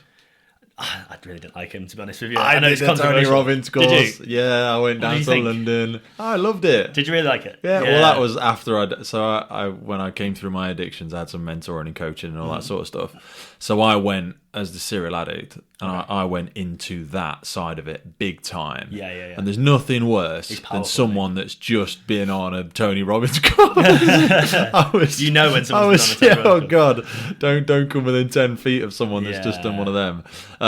And I recalibrated over time. I swung somewhere back into the middle. I know in the middle, I'm probably still a bit too serial optimist for some people, but behind all of that, there is some good applicable stuff. Oh, 100%. Without all the hi-fi rah-rah American style, which is too much for us British people sometimes. Don't get me wrong. I mean, to be fair, I'm not really doing a bit of any justice there, saying I don't really like it, because I used it's like disc profile type stuff, and I've actually used quite a bit of that. And some of the stuff he's written, it does work. It does work, doesn't it? It's good. I just find him a bit. Just don't kill the messenger. Yes, the messenger. People don't like the it. messenger. Yeah, but the message works. Yeah. A lot of it genuinely works. So 100%. It's just how you use it. But I think the fundamentally, like, coaching and mentoring is really important. I think it's part of emotionally growing up. I think if you've got baggage, and it was on that course. And we all have. Oh God, yeah. I mean, this was taught by a guy. He was like an ex. Like company sergeant major. He was a PTI. He was an army, career man that had left and then gone into coaching and mentoring and developed himself and made his own, like, I think it's called spectrum timeline therapy. So his own sort of technique as well for dealing with trauma. And he worked with a lot of guys with PTSD and things. Nice. But he was teaching the NLP side of it, and we would, everything. It was one of those things where, like, you're doing the course and things start to resonate with you. And I think some of the examples he was giving, I was like, oh yeah, really. Yeah. That hits home almost a little bit too close. Like, yeah. And we got chatting in a break. You're making notes. You're like, oh, I could use that. When secretly you're like, fucking hell, he's talking to me. Yeah. You feel like really exposed. You're like, yeah, you do. I've obviously got something going on. And we got chatting, and I think I'd sort of made the effort to go and speak to him. Like, listen, what, this other thing you do, like, what's the crack with it? And he was basically like, I think you maybe benefit from a chat, like, outside of this. And I thought, you know what, at this point in time, like, what have I got to lose? So we went and I did a session with him, like, professionally, sort of went to his clinic, and it wasn't like therapy as such. It was just right, let's ask some conversation, let's ask some questions, let's get some answers, and go back into your past, if you like. And oh man, it blew my mind. Like, it literally, there was stuff that I'd forgotten, obviously, from, like, as a kid. And without boring you to death, a lot of it came back to the whole, like, dad leaving and things like that, and abandonment issues, and that had manifested in being booted out the back end of my sort of dream career on my arse. How? So a lot of it came down to the idea. Because an easy way to not talk about it is to say, I don't want to bore you. Yeah. Because you'd have to. It will. Yeah. I mean, it's one of those things, don't get me wrong, it's something that a lot of people have got as baggage, but, like, fundamentally, a lot of those emotions and things are put in place before you're, like, 7 or 8 years old, aren't they? It's early stuff that you probably don't really remember. And for me, around that time and earlier was my parents splitting up and dad walking out and sort of all that kind of, again, quite cliche you got any stuff. Siblings? I've got 2 siblings. I've got an older sister, younger brother, who probably kind of, well, they have had the same experience kind of thing, but it just became it was fine. Growing up, it was just the norm. Like, I wasn't bothered by it. It was just the way it is. And but then it kind of, I think when the career ended, and I felt like I'd been abandoned by the organisation I'd given everything to. Yeah, and I think that's what started to kind of manifest the negative. And also, similar to being a child, you blame yourself. Yeah, you blame yourself. This thing has abandoned me, and it's my fault. Yeah, as you see in the military thing, completely. With the child thing, this person has abandoned me. It's my fault. And the middle child's an interesting analogy as well, because the older child gets to focus on the younger ones because they need to look after them, and the younger child usually gets more focus from the parents because they're the most vulnerable. Yeah, the middle one tends to get be neglected. Forgotten about, don't you? And not in a not maliciously, negative way. No, I think, and don't get me wrong, as a middle child growing up, I'd probably, that lack of a spotlight is sometimes great, isn't it? You kind of do what you want, but yeah, off the back of that, I'd sort of. I felt like it really freed me up. I sort of managed to dissociate the emotion from the event and go, well, all right, that happened, but now I'm, like, stable enough to go and have the conversation with it. And I sat with my dad and we talked for hours, and it was really freeing, and you go, like, fucking hell, I didn't even know it was there. But, like, after that, I just sort of had the clarity to go, well, did it catch him by surprise, or was he receptive of it? Yeah, no, he was really emotional about it. I think. How did you approach it? I think I just rang him up and I was like, look, I've just done this. We need to have a chat. And we just went and sat and talked. We were just sat in a car, like, at Motorway Services. It was really, like, sort of neutral territory, and I just opened up. And I think he didn't expect it. Do you know what I mean? It was sort of, and neither did I. That was the thing. But it was really good. It was really productive, and it really it brought us closer together as well. So we have a really, really close relationship now, which is I'm eternally grateful for. That's the same, mate. My dad was my best man at my wedding. Was he? I was That's amazing. Chucked out of home because they found all the needles and stuff in my bedroom. So, like, we struggled for a very long time. And then, in a similar capacity, but in all of our own unique ways, we had a journey back to being mates. which is So good. special, And and he was my best man at wedding. So now I'm so grateful that we did that, because it would have been so easy to just label it as, oh, everybody hates everybody, fucking we didn't care. You know, and we could have. The easy thing to do was never to do it. Well done. No, thanks, man, and likewise as well. I think it's I think it's also like one of the issues, but one of the things as adults, as grown-ups, like, you know, a lot of people are reluctant to take that step towards putting a spotlight on their, you know, their traumas, their emotions, their feelings. I think we're getting better at it. I mean, I've had conversations around the mess table in the last couple of years that I just didn't expect. You know, the amount of people that go, yeah, I've had therapy and it worked really well and I've done this and you should talk about it, which is amazing. Like, to hear that, you know, it's so good, isn't it? Because we need to talk about it. And, 100%. You know, you just think like the more we can do that, the better we are as kind of individuals, and the better we'll be for each other. And I'm a big advocate of it, to be honest. I think you've got to, it's not offloading baggage, it's just sort of looking at why it's there and accepting it and you know, growing kind of thing. So just fleshing it out, talking back through it, helping somebody apportion it somewhere, and just helping them know, or help them at least have the opportunity to try and process it themselves. Even if they need to go back through the cycle again, just to get rid of the bumps. Sometimes the hollow spots, the gaps in our knowledge, where we go. And even like if we tried to really simplify it in a fire service analogy, it'd be something like doing a debrief about what was your role at the job, You know, if we're on RTC, I'm sat in command support, I don't see everything else that's going on, I don't know everything else. There's lots of blind spots in what happened here. And if at the end of it someone died and we all had a big disciplinary about it, or there's lots of blind spots. You as the person doing the extrication, me as the incident commander, I've only got one perception. So if we all talk about it and we close the loop on all of the hollow spots, we could process it a little bit better, because we've filled in the gaps. Because otherwise, if we don't fill in the gaps, there's a space there for blame. Like, blame is my fault, blame it's your fault. Maybe you don't care, maybe you're shit, maybe you hate me, maybe what, I don't know. So in a similar analogy to trauma, sometimes it can help to just go back through it and fill in the hollow spots. I think the thing is, because out of defense mechanism, completely, we blank stuff out of defence. Mentally. Like, we box stuff off because we go, no, I haven't got any tools to deal with this at the minute, so just of course, block it. Compartmentalise. Yeah. I think there's that, and also I think the brain's very clever at either those gaps, those bumps you talk about, filling it in with kind of misinformation, do you know what I mean? And putting a plaster over it for you, and you don't remember what really happened. You just remember the slightly more rose-tinted version that is easier to live with. And until you actually physically either look back or you're shown, you know, you can't really deal with it. And like you say, that compartment's never getting open. So. But it does manifest, you know what I mean? It comes back. And I think it's a really important part of self-growth. And to be honest, I think it makes you sort of appreciate more, you know, when you deal with, and every service has got them, hasn't it? And every job's got them, but people with like big egos that are brash and, you know, more like the bully type characters. It makes you appreciate that actually they're probably carrying a ton of trauma and like... Hurt people.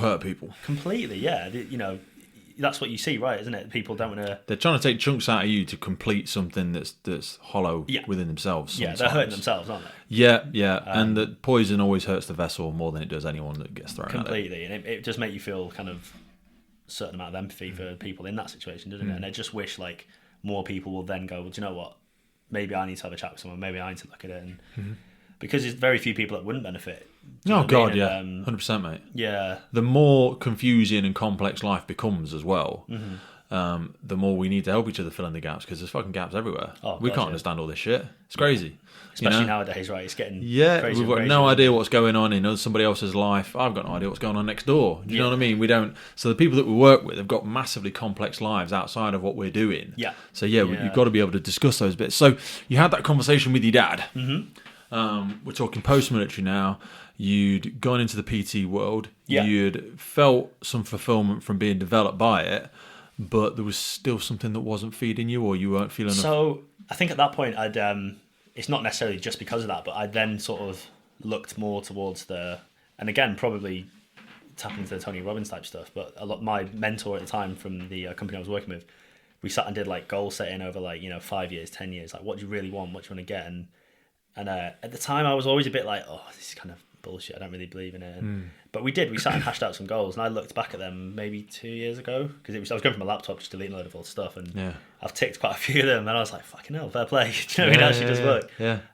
But part of that was to work in strength and conditioning, so to work with professional athletes and to kind of reach like the top end of like sport. And, somebody's got to do it. Yeah, that's the thing. And I just thought, yeah, exactly. You know, someone's got that job. Like, how do I get it? And I sort of went and spent like days with people. I did like shadowing with a guy called Darren Roberts, who worked with Red Bull, like sort of extreme sport athletes, and I did like a camp with him. It was brilliant. And just, you know, asking the questions, helping out, like just doing bits and pieces to kind of learn on the way. And then probably for free most of the time. It was free, yeah. But that's the thing as well, mate. How many people do that these days? Everyone wants we get back into that box of like, oh no, that's abusive. You're abusing somebody there. You're taking advantage of somebody. What, you want them to come and help out for free? I bet you don't pay them anything, do you? Yeah. No, they're gonna come and like learn and stuff. Yeah, if you're like, genuinely getting something out of it in terms of like it's invaluable experience, then that's what more do you want? Do you know what I mean? Yeah. I wouldn't have expected paying for that. Like it was only a few days, but people do expect paying for it now, though. They do, and then because I mean, off the back of that, I then I took the leap and jacked in the job and moved to London to study. I went to St Mary's University in Twickenham, and at the time it was like the sort of best performing degree kind of course for strength and conditioning. So I thought, right, well, if I'm going to do it, I'm going to do it properly, kind of thing. So where were you living at the time then? Sorry. At that point, I was living in Manchester, and not in Manchester. And you moved to London. Yeah, I did that. I just went whole hog, just moved to London. So you'd separated with your partner, I'm guessing, or eventually, yeah.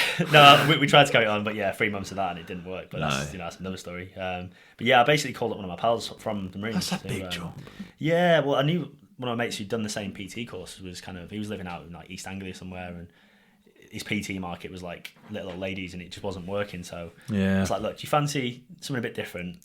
Sounds like moving to London, have a go there, and he was like, do you know what, fuck it, let's do it. And wow. Yeah, it was a massive leap of faith for both of us, really. But we got a little cheap flat out in Witten near Hounslow, and I started studying.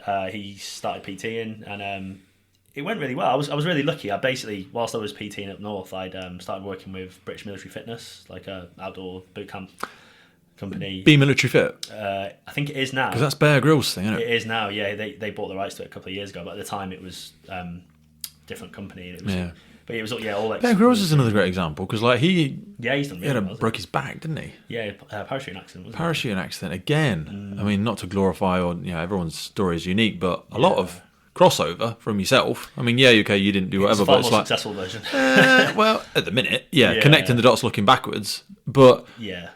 He would have gone through many of the same thought processes, and if you listen to some of his books, it's over. You could even argue in his mind, I'm sure sometimes now he feels like a fraud, because he's like, but I'm not in the military. I didn't have a massively long military career. Everything I do has an association with the military. He's done a fantastic job, and and I love him. He's great, but I think there's that's a really interesting point there. That whole, I hate to use it because it's such a cliche, but like imposter syndrome type thing. Yeah. And we all deal with it, don't we? But I went through loads of that, and like working with BMF, I was a bit like, fucking hell, I was only in like 3 years. You know what I mean? But and I didn't even get like to the end of it. But they were so good. They were really. We just put everybody on a pedestal, though. You do. I have it constantly with a podcast. Okay. I'm not great. I've been to all these jobs and I've been to certain things. I've done certain things. Yeah. But every guest I speak to, I'm like, I've never done that, or I don't know about that. And I try and sit down with sector experts, and I'm like, I haven't got. You complimented Steve, didn't he? Mate, the amount of just mess ups I had trying to have a conversation, because my fire safety knowledge is whatever, and I've done some qualifications, but he's like a colossal giant in that sector, and you feel like a dick all the time, and you might as well be a member of the public in terms of where my knowledge is at compared to somebody like that. It's really humbling, isn't it, sometimes, when someone's like probably forgotten more than you learned, kind of thing. But you've got to continue to humble yourself, and you've got to be willing to be able to look like a bit of a dick to learn all of the time. And that's the uncomfortable truth, isn't it? You sort of, if you want to grow, you need to step outside that comfort zone, and sometimes that involves making yourself vulnerable to attack, to criticism, to uncomfortable questions. But it's one of those. I mean, like I said, when I did, sorry to digress, when I moved to London, I carried on working for BMF because they were nationwide. But I was very lucky. I had a very good mentor, I guess, at the time. He was the regional manager in Manchester. He'd moved to London just before me, and he was like, right, I'm going to get you on board, get you loads of sessions, get you doing this. And that's good. It was brilliant, and it was the perfect student job because I was getting up early doors, banging out a couple of sessions, go to uni, train, go and do some coaching for free, get the experience. Then I go back and do 2 more sessions in the evening, and I was fit, I was training, I was. So was a lot of that the park style boot camp style stuff? Running around in the park shouting at people. Do you know what I mean? And it was I did that for about 4 years. Oh, it's fantastic though, isn't it? It's It was called Blood, Sweat and Tyres. Oh, quality. Yeah, it's fucking. They've all got the same names, but I've still got the bloody hoodies probably in here somewhere. Oh, really? But yeah, I remember I actually had I got issued with a. What's the thing where you're a nuisance to the public? Kids get them. Yeah, not section. Oh God! When they're horrible kids, you get ASBO, antisocial behavioural order. Did you? Because I had 10 tyres, truck tyres, chained up at the park, and basically people just complained about it. So I'd chained them all up, so nobody hurt themselves. I didn't want them falling on a kid, when I wasn't there. So I'd go and unlock them and stuff like that. And I asked the person that ran the calf near the place that I did it, and I get it. These are massive. I'd cleaned them, but they. Big rubber tyres at the park. How frustrating is it that you're getting people fit and you're doing something positive? Yeah. You're making a community. And I get it a bit. Like the look of it. We live near a lovely park now, and I get it. Anyway, I digress. But did you have to drag all the kit down? Did they provide it all in a lockup? They had a really good setup. So each park had like a park manager they had a van and they had all the gear. And I never really took that role because I just thought it's the commitment I can't have at the minute because of my job. I was working for them, wherever I could. I was always, the whole time I was at uni, I was interning for free, so I was coaching at some club, or some team or whatever. And that's wicked though. Yeah, it was so many offshoot opportunities with stuff like that. Man, it was amazing. I think that's a London thing as well. I think people still do this in London. London's definitely... People do a lot of stuff for free because they're really like, I need to get my name about, I need to get the experience. I think the industry as well, like you're expected. So if you look at any application now for a strength and conditioning coach, it'll always say like minimum, 5 years experience working with that elite. Not just strength and conditioning, I see it in production, I see it in film, I see it in audio. Really? Loads of people working on stuff for free. They call them runners. Like they'll just do shit. Is that what that is? Yeah, they'll just do shit for free. Like they'll go and set up something somewhere, or they're going to set up or they're going to fetch all the equipment, or they just are your person for the day and they manage you and they take you round and make sure you get stuff in the right place and they organise your drivers and all this, and they're just runners and they're free. Yeah. And they're not kids. Some of these in their late 20s. They just want the job, don't they? And they just want the job, so they get attached to a production because they want to be part of it. You've got. It's probably similar to that industry. It's super competitive. So for every job that comes up, even if it's like minimum wage, there'll be hundreds if not thousands of people going for it, so you've got to fill your CV and you've got to stand out. So from day one I was like I'm coming here, moving all this way for a reason, so I just put in the work. I was working I worked in professional cricket, worked in rowing, managed to get some stuff with GB rowing, which was brilliant. Again, just going out my way at the weekend, going to different part of the country to sit and help at the camp, or worked in Premiership rugby for a year, almost pretty much full time around uni. So where was your own personal physical drivers then? Were you still... In terms of training? Yeah, were you still trying to do your own stuff? Or were you just like a product of your environment? Like, you're fit just because you did lots of random crap? It was a bit of both. So the amount of like stuff in the parks I was doing was keeping me fit. But I, as soon as I got to uni, I got into Olympic weightlifting. So I joined the weightlifting team at uni and I just fell in love with it. And you find a sport and you're like, oh, just let this devour me. Do you know what I mean? It was just, I enjoyed the sport, I enjoyed the training, I enjoyed the people. And that became my thing for probably 5 years. So, training, competing, did like British student champs a few times. We used to have like varsity lifts, or we'd go against different like clubs and just for fun really. But I really got into it, and it's kind of one of those things. What was that culture like? Because I did a little bit in the powerlifting, and I used to train a lot at like Loughborough University. Oh, okay, yeah. Incredible teams there and stuff like that. But there was a lot of...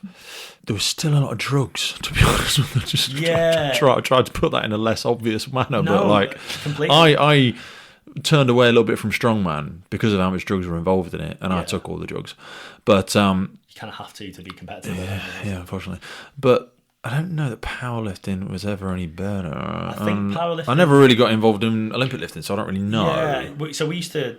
When Do they test? You'd have powerlifting and weightlifting, it is tested, and there were some people that you kind of thought would be. It wasn't very overt. There was one or two that like, I remember British Student Champs one year. We'd I was like the 95s, the 105s, so big guys. Like everyone had finished. They'd done all of their lifts before this guy came out to do his first. Like he was opening way above everyone, and he looked like he just stepped off like Mr. Olympia stage, just jacked, like so big. And it was just so obvious. Do you know what I mean? Yeah. And to the point where when he was making lifts, like people weren't even clapping. It was, which is really unusual. It's a very like friendly sport, but it was just a piss take. Do you know what I mean? Yeah. And but those events, they are like every sort of event at that level. You'd have. But they obviously didn't fail him. No, well, there was a room. Always a room set aside. It's expensive to test people as well, though. Well, that's why they didn't bother. They didn't turn up half the time. Yeah. So you obviously got away with it. But yeah, it's definitely there. And you look at what's happened with Olympic weightlifting in the Olympics now. It's been pulled, isn't it? So.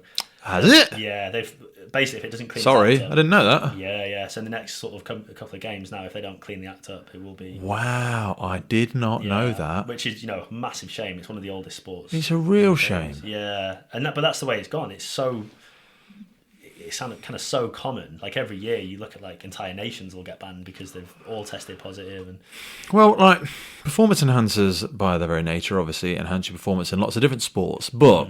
With something that Olympic lifting is complex, but also it's very simple. It's a pure. I mean, it's a lot of technique, but it's a pure strength test. Technique all being the same to an extent. The stronger person will. Yes. There's not like, oh, you're a creative basketball player. You're a more skilled X. Even like canoeing and whatever. There's a lot of skill. And the skill in powerlifting, but yeah, it's very like, if you take this. It's going to jump you up. There's no doubt. Yeah. So I think that's why it's as prevalent. And the difference is that, like, if you were just a better football player or a better whatever player, there can be lots of reasons. Yeah. If you've just naturally got higher levels of testosterone or you're doping it in some reason, you're just going to jump.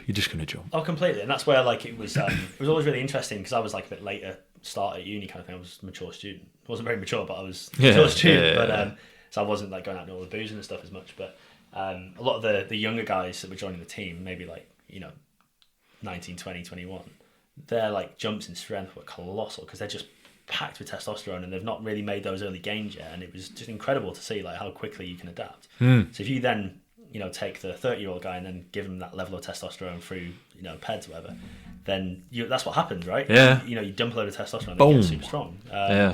So yeah, it's an interesting one. Didn't know they'd taken it out. That's sad. If you look at, there's a lot of stuff going on with like kind of world weightlifting and the Olympic Federation. I think it's a bit messy, but I think they've got to really change their act. But well, now I think a lot of people associate Olympic lifting with like CrossFit.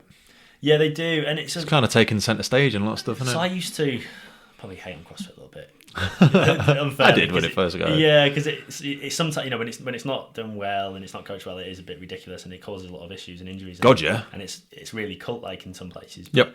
At the same time, I think CrossFit's probably done more for Olympic weightlifting in this country than British weightlifting has. And yeah, do you know what I mean? Like, definitely. Certainly from a women's perspective as well. 100%. It's so much cooler, so much more acceptable. Yep. Less scary. Yeah. I think it has done so much good. You look at commercial gyms now; they're all getting weightlifting platforms in and bumper plates. It's all become more functional. It's not because of weightlifting itself; it's because CrossFit has made it cool. 100%. I can't really argue with. Do you know what I mean? I know. Yeah. And it's good to see, and I do. So I do still love the sport, but like personally, I've not kind of since joining the job. Actually, it kind of become less and less of a thing just because of time. And I used to train like 2 hours a day and just loved it. And it's like with the strength sport, you rest for 5 minutes between sets. Yeah, it's long ass social sessions. Yeah, you sit there eating sweets for the majority of it, don't you? So, weird. Yeah, it's a really weird culture, but great people, isn't it? Yeah. But yeah, I just sort of it naturally got less and less, and then I think the demands of the job I started to see more of like, well, actually, the physical, certainly not the physical, but the more the fitness side of things and the capacity for work. Yeah. Is very important, isn't it? Mm-hmm. And I kind of started to draw back to that kind of realm of training, if you like. So you're going through your studies in London, but you'd kind of gotten quite far into the Miniature Fit. You had a great mentor.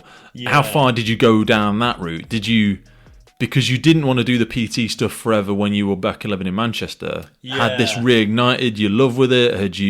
Where were you at with it? So basically, I'd, as I say, the BMF thing was kind of my pay my way through uni kind of thing. It was, that was my income, and alongside I was doing the internships. And I think it was around the time I was working in Prem Rugby. I was at a professional rugby club, thinking like that's the pinnacle, that's the dream, that's what everyone wants to do. And Sorry, you were coaching up there, or were you playing there? no coaching. Yeah, Right. yeah, strength and conditioning. So I was doing my internship there. I was there full time, and It must have been cool. you know what? It was kind of, but only like to tell people. Do you know what I mean? It's one of those things where like actually the reality of it was not what I thought it was going to be. It was very like ego driven. There was, I mean, there's nothing worse than a load of like rugby players that aren't doing that well because they weren't doing that well at that point in the season. And Yeah, I think it's the same with football as well, and it's probably the same with a lot of stuff. I've got the guy that I do physio, the guy who physios me. yeah.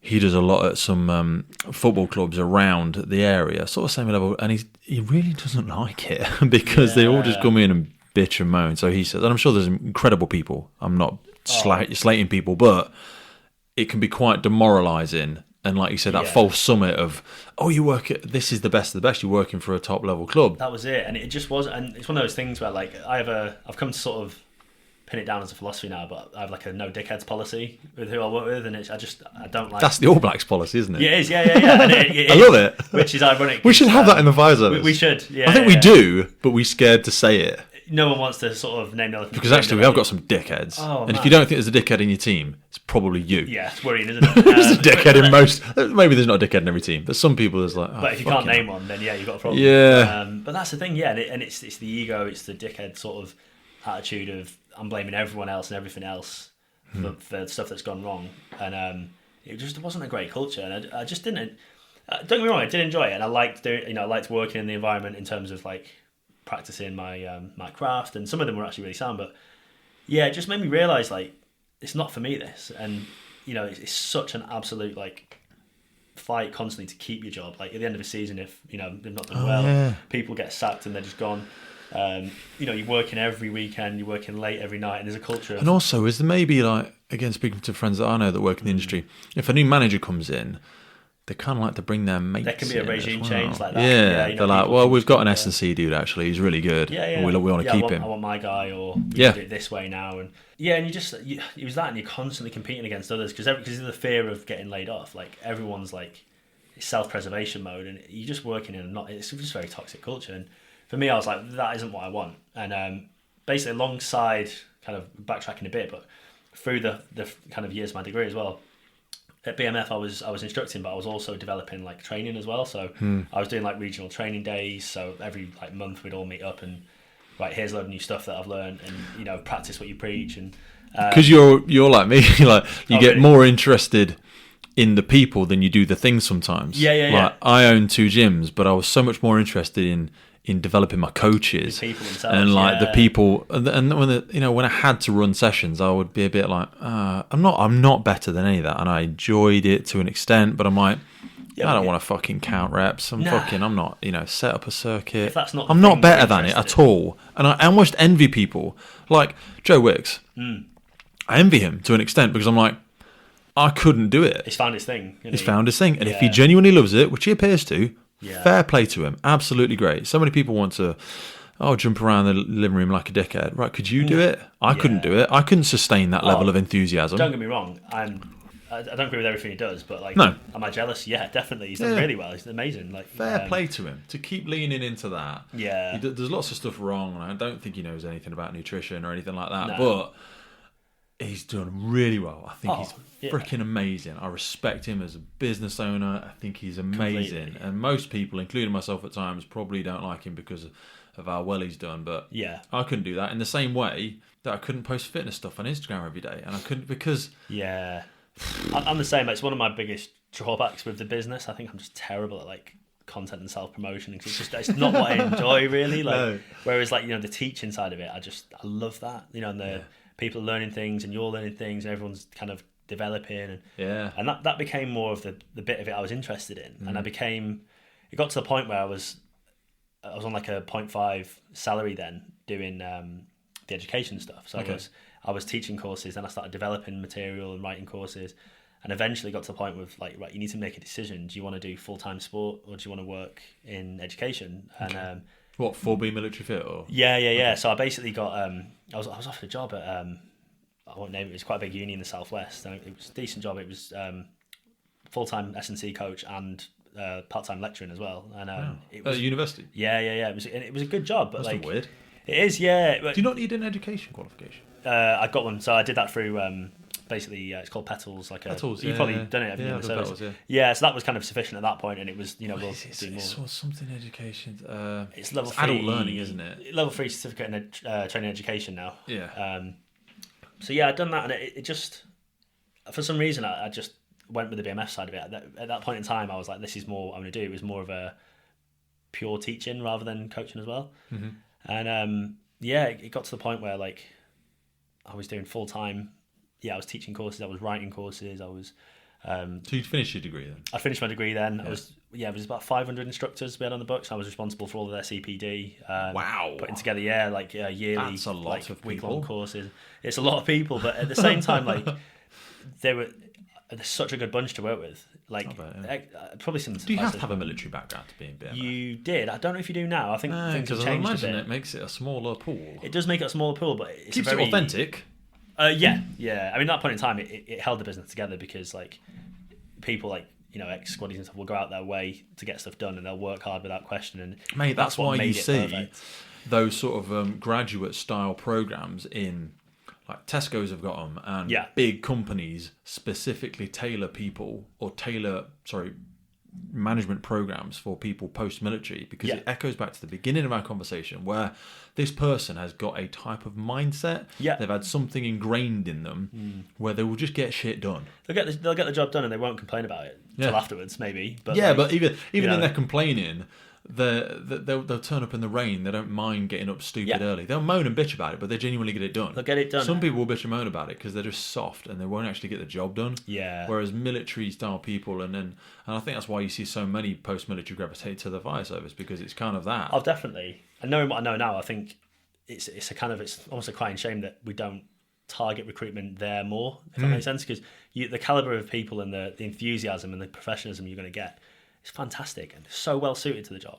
Well, I think the problem is as well, and I was going to mention it earlier, I forgot, is military are always recruiting, even if they're not running. If they haven't got, they've probably always got spaces, but like they're always recruiting, they're always advertising. There's a constant loss, we cycle it a lot of the times, whereas we should always be recruiting. We should always be building that email list. We should always be having people drip feeding people into that funnel. I mean, I think about CrossFit gyms, and I think about, like, say, post-military, and I think that's where we should be recruiting from. 100%. Yeah, and don't get me wrong. There's a real value in diversity of backgrounds and things like that and experiences, but I think you do need, the crux of it. If people aren't doers and they don't get on with things, they don't work with intensity and enthusiasm. You're softening the service you're able to offer. Aren't you? That's the thing. But so when you'd hit that fork, because it sounds like you were at a bit of a pivot in a road there in terms of going full time into that kind of corporate structure. If I'm not saying that right. Yeah, it was. Sorry, I'm sort of backtracking again. I was at the same time I was part-time lecturing at St Mary's as well on the course I just graduated. I was teaching the first years a lot of the practical skills and the lab skills and things, and it's just. How did you get into that? Just one of my previous lecturers had just gone like, "There's an opening. Do you want to do some like teaching?" And because I knew I was doing it anyway with like adult learners, and I thought, why not? Like again at that point in time, I'm thinking CV, get experiences, and I love teaching. And I like teaching and instructing. It's great, isn't it? It's really fulfilling. And I just love that sort of. I love the process. I liked the developing the courses and things like that, but the actual delivering was great. Like pretty much every weekend I was away teaching somewhere in the country doing PT courses, or me and one of my former colleagues, we co-wrote the first level 4 strength and conditioning qualification in the fitness industry. Or one of there was two of us at sort of kind of the same time, and it was brilliant. I loved it, but it just got to a point where like I'd accidentally sort of got further and further up that chain, if you like, the tree, and the guy that was above me, it's basically something happened. He was moved out of the company very quickly, and I just sort of fell into that spot, and I was like head of training and education. He stole something, or he stole someone. Yeah, he did something. not too far off the truth. So I basically ended up. You see that in the fire service. Oh, Sorry, like people get complacent, don't they? Completely, and stupid shit. You don't realise you're on a good thing, and it's a real shame. He's a very good bloke, but anyway, hindsight, innit? But we ended up. I ended up running that part of the business, and I was thinking like, shit, this isn't it's not something I'd ever thought I wanted to do or had any experience of really. I was being mentored well, but I kind of, need to fall off the path of like your passion. And I was now like dealing with budgets and trying to organise like, the marketing and managing stuff. And I'm like, this is okay, but it is. But when it's not your thing, it kind of it draws more of your resources, doesn't it? And I was, I'm having that like now, like in the Really? services and stuff. Yeah, because I feel like if I want to stay in the fire service, I could. Maybe I've got 30 years left doing it if I carry on until I'm 60, whatever. But if you rush up the ladder quick, you're so far away from the job then. Yeah, and it's hard to go back, isn't it? It's almost impossible to go. Or you could go back, but you've got to swallow a lot of humility and pay cut and all that sort of jazz. So we were speaking off the thing, like I'm trying to go into a different service at the minute and want to keep my foot in the operational world before I start jumping too far away from it. Because I just don't get back. And I don't think I would be motivated for the next 30 years if I wasn't still like doing something close to the heat. I mean, ultimately, you didn't join the job to manage human resources, did you? Or no, to write policies. Yeah, exactly. Yeah, that's the thing. It's with unions. It's a necessary evil, isn't it? But everyone. I'm appreciative of the people that do it. Yeah, I'm not sure they should always be paid more because I genuinely do think it's a different skill set. It is. Yeah, you have to be different. You have to be interested in stuff in a different way. I don't think it's more or less valuable. It's more valuable because less people want to do it. It actually kind of, without going down this rabbit hole, but it kind of feeds into the argument for like direct entry into certain roles because it's a different skill set. It's a different skill set. You know what I mean? You want the administrators. And I don't want a knuckle dragging firefighter in charge of accounting. No, exactly. Because we've seen that. And it goes very It's crazy, isn't it? It's crazy. It's absolutely crazy. You're head of human resources. You don't fucking know anything about it. There's genuinely qualified people in the world of human resources sector who should I want someone who really is interested in that. Yeah, that's green and grey books is good. We shouldn't all be like, when people go, oh, but they've never done the job. Good. They don't care. They don't need to. Don't want the head of corporate comms or don't want the head of finance, definitely, to be someone who's been on the truck for 10 years. Oh, God, yeah. Or 50, whatever. It's not their skill set. And it's not a useful kind of, it's not a good use of resources, is it? No. That person's much better suited into an operational role or 100%. overseeing it at least. Yeah. Anyway, I digress. Sorry. No, so you had gotten into a position similar where you weren't having that sense of reward from face to face as much, either with the client or even teaching. I wasn't you doing were now the teaching moving right up. Yeah. In the running the business essentially, running the business, that branch of building it, courses, whatever. Yeah, all of the meetings and the I was sat in. How old are you? Late 20s or where are you now? I was only I'm 34 now, so I was 27 maybe. I think at that point 27. Yeah, 27. Still living with a mate in a flat, or no? I'd so I was in a flat share in Twickenham. It was a great time, to be honest. It was one of the best sort of. It was like I think 6 or 7 of us there, and right in the town centre. It was brilliant. Loved that. And then my now fiance moved in, and we sort of grew up a bit and moved out, kind of thing. Yeah. But yeah, it was fantastic. And but yeah, I wasn't happy. I was doing stuff that like I was doing it because I felt like I had to, and I was doing it for other people. Cause similar to like I said before, it's cool to tell people you do it. And you've got your 2 phones, your 2 laptops, and you've got a nice car and stuff, and looking around. Pete's got loads. Oh God! But yeah, I just sort of got to that point of like, this isn't really fulfilling me, and if I do this for 30 years, I'm probably going to be a very sad person, or go back into that self-destructive person that I had been at one point. So, I one of my flatmates, who Sarah Mimner, so we lived together. Fucking awesome. She's cool, isn't she? Kicking and screaming. I've known Sarah for a while now, and I'm head over heels in love with her. I love her like a sister. I just love her. She's fantastic. She's amazing. And how did you meet Sarah? So she moved into our flat. She was, I hope she don't mind me saying, she basically, I won't say what she did, but she left her job and so she'd done that, and basically we got on really well. As you know, she loves a fizz. She's well into her training. She's similar interest and got like a house on fire. Can drink as well, so that was always good. Yeah, she was a good laugh. But she joined the fire service. She jacked it all in and changed jobs. And she was coming home in the evenings, kind of telling me what she'd done, and I was just like, it was just one of them. She was coming home saying, I've done this, I've done that, and like my message was like, you're well jealous, aren't you? I was like, do you know what? I think I am. Like, that sounds brilliant. And I didn't want to admit it, but I was like, fuck me, that sounds a lot better than what I did today. Do you know what I mean? Because I was like, I went to this meeting in Central London with, there's quite a few big names in the fitness industry I was meeting with, and majority were tossers, to be honest with you. But I was like, I'd rather do that, I think. And I thought recruitment came out again. I don't know what had happened at the time, but there was another round very quickly after. And I was like, do you know what? I'll just put in an application, see what happens. And you know what it's like. It's incredibly competitive, isn't it? And to even get through the sift is like. Did you talk about money at any point during this as well, though?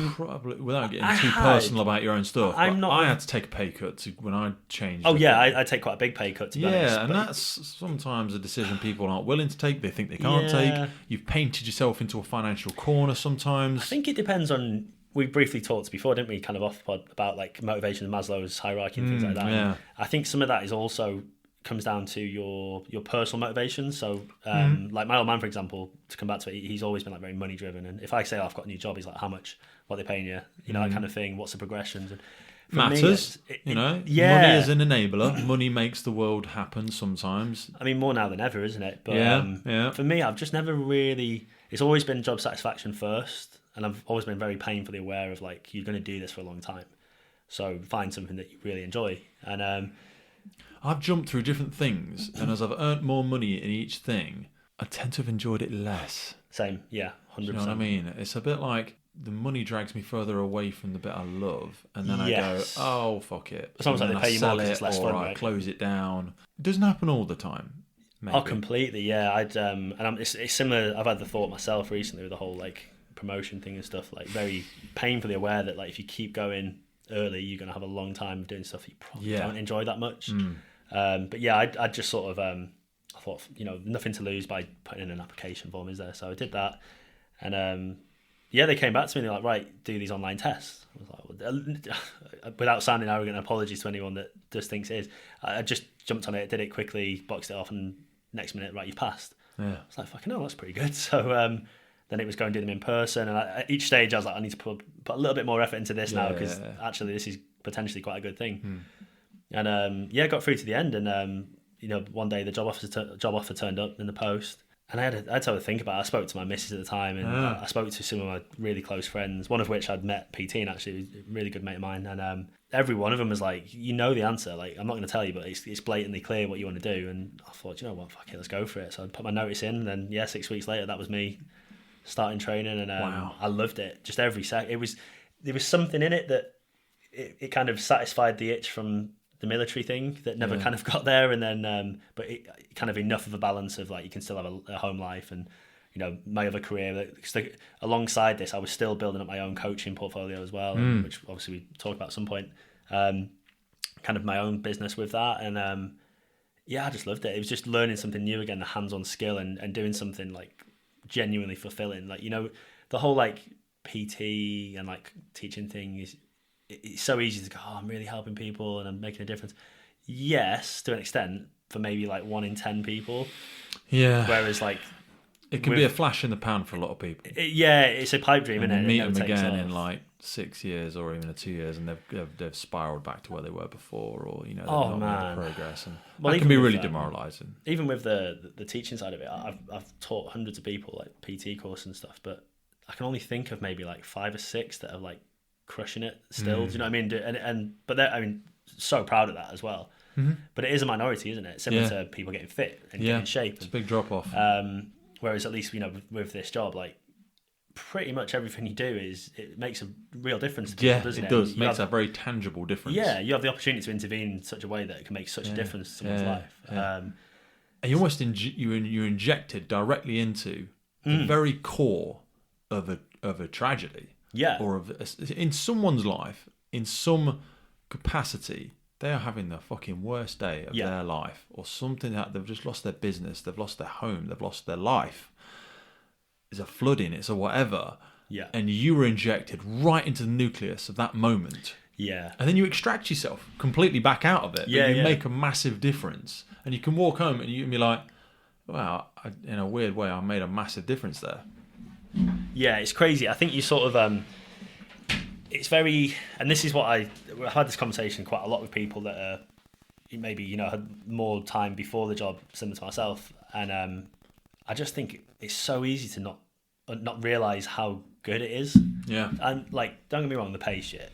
Yeah. And sometimes you get the really shit end of the stick with, when you're working over holidays and things like that. And we see some stuff that's not great and all that kind of thing. But it's a bloody good job, isn't it? It's fucking good. It's brilliant. You know, you get to do some really exciting stuff. You get to, you know, meet great people. Your day to day is actually pretty enjoyable most of the time, isn't it? Yeah. And you do have time to work on other things as well. Yeah. And I'm just eternally grateful. It's a great lifestyle job. It's fantastic. It's a great balance, especially with like kids as well. Like, I get to see my kids so much, and you know, be part of those early years. Whereas if I was working a 9 till 5, well, or you know, 8 till 8 or whatever it's going to be, really and do, you know, wait the weekends, you never see them, do you? No. You know, you don't get those days back, do you?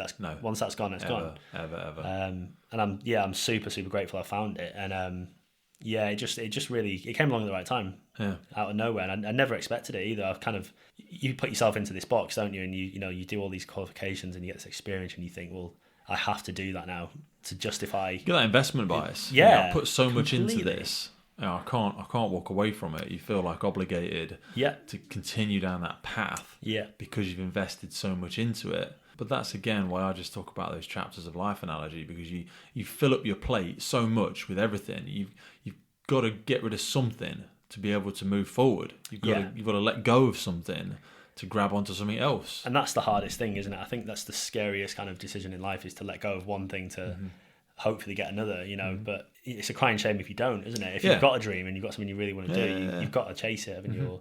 Or at least try and see if it's green. You know, the grass is greener on the other side. Because again, we've talked that kind of false summit analogy. I've hit that multiple times. I've got to the but I've got to the top of one mountain, and like we said, and realised, well, actually, there's either another one to go, or you know, there's another one over there that looks more interesting. And there's nothing. You've got to go through the valley, as the irony. You do. That's why I love that analogy of a mountain, because you've got to climb back down, have the humility, walk through a bit of a shit bit, walk through where everyone looks down at you and goes, oh god, didn't you used to be successful? What are you fucking doing down there? You know what, you can't go on holiday this year because you don't earn any money. You do get those questions, don't you? No, mate, you know where you went wrong. Do you know what I mean? But you're like, no, I'm on my journey to the next thing. Do you know what's really interesting? The amount of people that did ask those questions and like, what are you doing? Like, what are you doing? But then a lot of them have now come to me since and gone, how do I get in? And like, when are they recruiting? Because they've kind of hit the same thing themselves slightly later. And it's it's an interesting one. There's an awful lot actually of people from the sort of strength and conditioning and coaching industry that have joined the job. No, yeah. It's quite I think have you met Joe Warwick? I think you've spoken, haven't you? Joe's been on, just not put his episode. He's been on. Oh right, yes. This is a perfect example. Joe's really good. He's much smarter than I am, but he's worked in he's actually done a very similar path, I think. And we have conversations quite a lot. Fascinating, dude. Yeah, so he worked in pro. I won't spoil it, but he worked in pro sport and did a similar thing. Yeah. Now in the job. Well, the irony is your episode will come out after his. Oh, is it? Okay, yeah. You could say whatever you like. Yeah, I never liked him. Can't stand that guy. Yeah, exactly. Yeah. So, but he's again in a similar path. But I think the beauty of the job is you can still have another interest, another career, kind of. Passion on the side, can't you? And that's where like my coaching actually started to flourish. I found the love again. I found the face-to-face coaching and working with athletes. It suddenly became really enjoyable again, because it was more of a side thing than the main job. Do you know what I mean? And I ended up sort of my business just overnight kind of changed. I was very lucky as well. Don't get me wrong. It was a chance introduction from one of my previous lecturers to Jake Whiteman, who's now world 1500 meter champion. About 6 years ago, and he was looking for a coach in the area, and he just hooked me up, and we kind of started working together as a bit of a trial, and then the rest is history then. So we've worked together for 6 years now. He's British champion, world champion, European silver medalist, 2 Commonwealth bronzes. It's just been a part of the job I never thought I'd get, kind of the track and field, the runners, that sort of thing. So how does working with a professional like that change the dynamic? How does... As a coach? Yeah. So... Because I imagine you don't have to motivate people like that. No. How does it work? That's the thing. And that's actually because that was the part of PT that sometimes kind of did my head in a bit. That's the rah-rah. Okay, one more. Cheerleading, right? With a athlete, you're like, don't want to fucking do it, don't do it. I'm not here to motivate you. And that's the thing there. And that's actually why I really love working with runners, because it's an individual sport. They're all, intelligent people, and they know that if they don't perform on the track, they can't really blame anyone else. A lot of it comes down to their decision. So 100%. They're really, really intelligent athletes, really humble. And the motivation thing, like you say, if you don't do the session, if you don't do the work, but it's not me that's going to line up and be shit myself because I'm not sure if I'm actually going to be any good or I'm going to hurt myself. And So yeah, it really was an accidental niche that I've fallen into that I really love. Like it's pretty much 90-95% of my athletes now are middle distance runners. And a lot of that's off the back of working with Jake and kind of him doing quite well. So yeah, I've got maybe 20 athletes now at various levels from like British kind of, student right through to British champs and international and, Commonwealth and Olympic. And yeah, it is really good. I love it. Do you want it to do more of it? Because again, it's when you build something, because it's natural to want to go, let's keep going, let's get more, let's go bigger. So I've been very strict with myself this time round after the sort of traps I've fallen into before. I've kind of set a point of like, that's enough. And just get away from you otherwise. Just gets away from you. Oh, it becomes all consuming, doesn't it? And you stop enjoying. And you start to begrudge it. Yes, yeah. And I don't ever want to do that because, like I say, it's it is going well at the minute, which is great. But like you want to enjoy it no matter what, don't you? You want to be sort of at least passionate enough to give that service. I don't ever want to be questioning, if an athlete didn't do well because I couldn't be asked. Yeah. And that's the thing, isn't it? And it's the same as the day job, isn't it? You don't ever want the doubt to be on your professionalism. Yeah. Do you know what I mean? Yeah. And I've got a comfortable point now where I'm like, well, that is kind of, I've got enough days off to spend time with the kids and the family. Obviously got the day job, and then I've got this, which I'm channeling passion into and working hard at, and I'm enjoying. And that's rightly or wrongly, I guess, it depends on your motivations. But yeah, it works really well for me.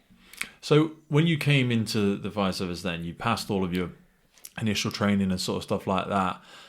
How did you start to look at what you were doing physically? Because as much as you're quite not super rare, but like you're quite unique in the fact that you have a background in strength conditioning and in training and all that sort of stuff. How do you think about the job in terms of what is required for you to do it? So in terms of the job itself, I like I said, at that point in time, my background was more weightlifting heavy for the last 5 years before, and I was still fit, but it was very much strength focused. In terms of the actual job itself, I think I started to really realise like there's a lot more to it than that, and you've got lots of weird like unique factors there. So things like wearing fire gear that basically cooks you alive. Long prolonged jobs where you can't take it off. You might not be able to eat or drink anything for a little while.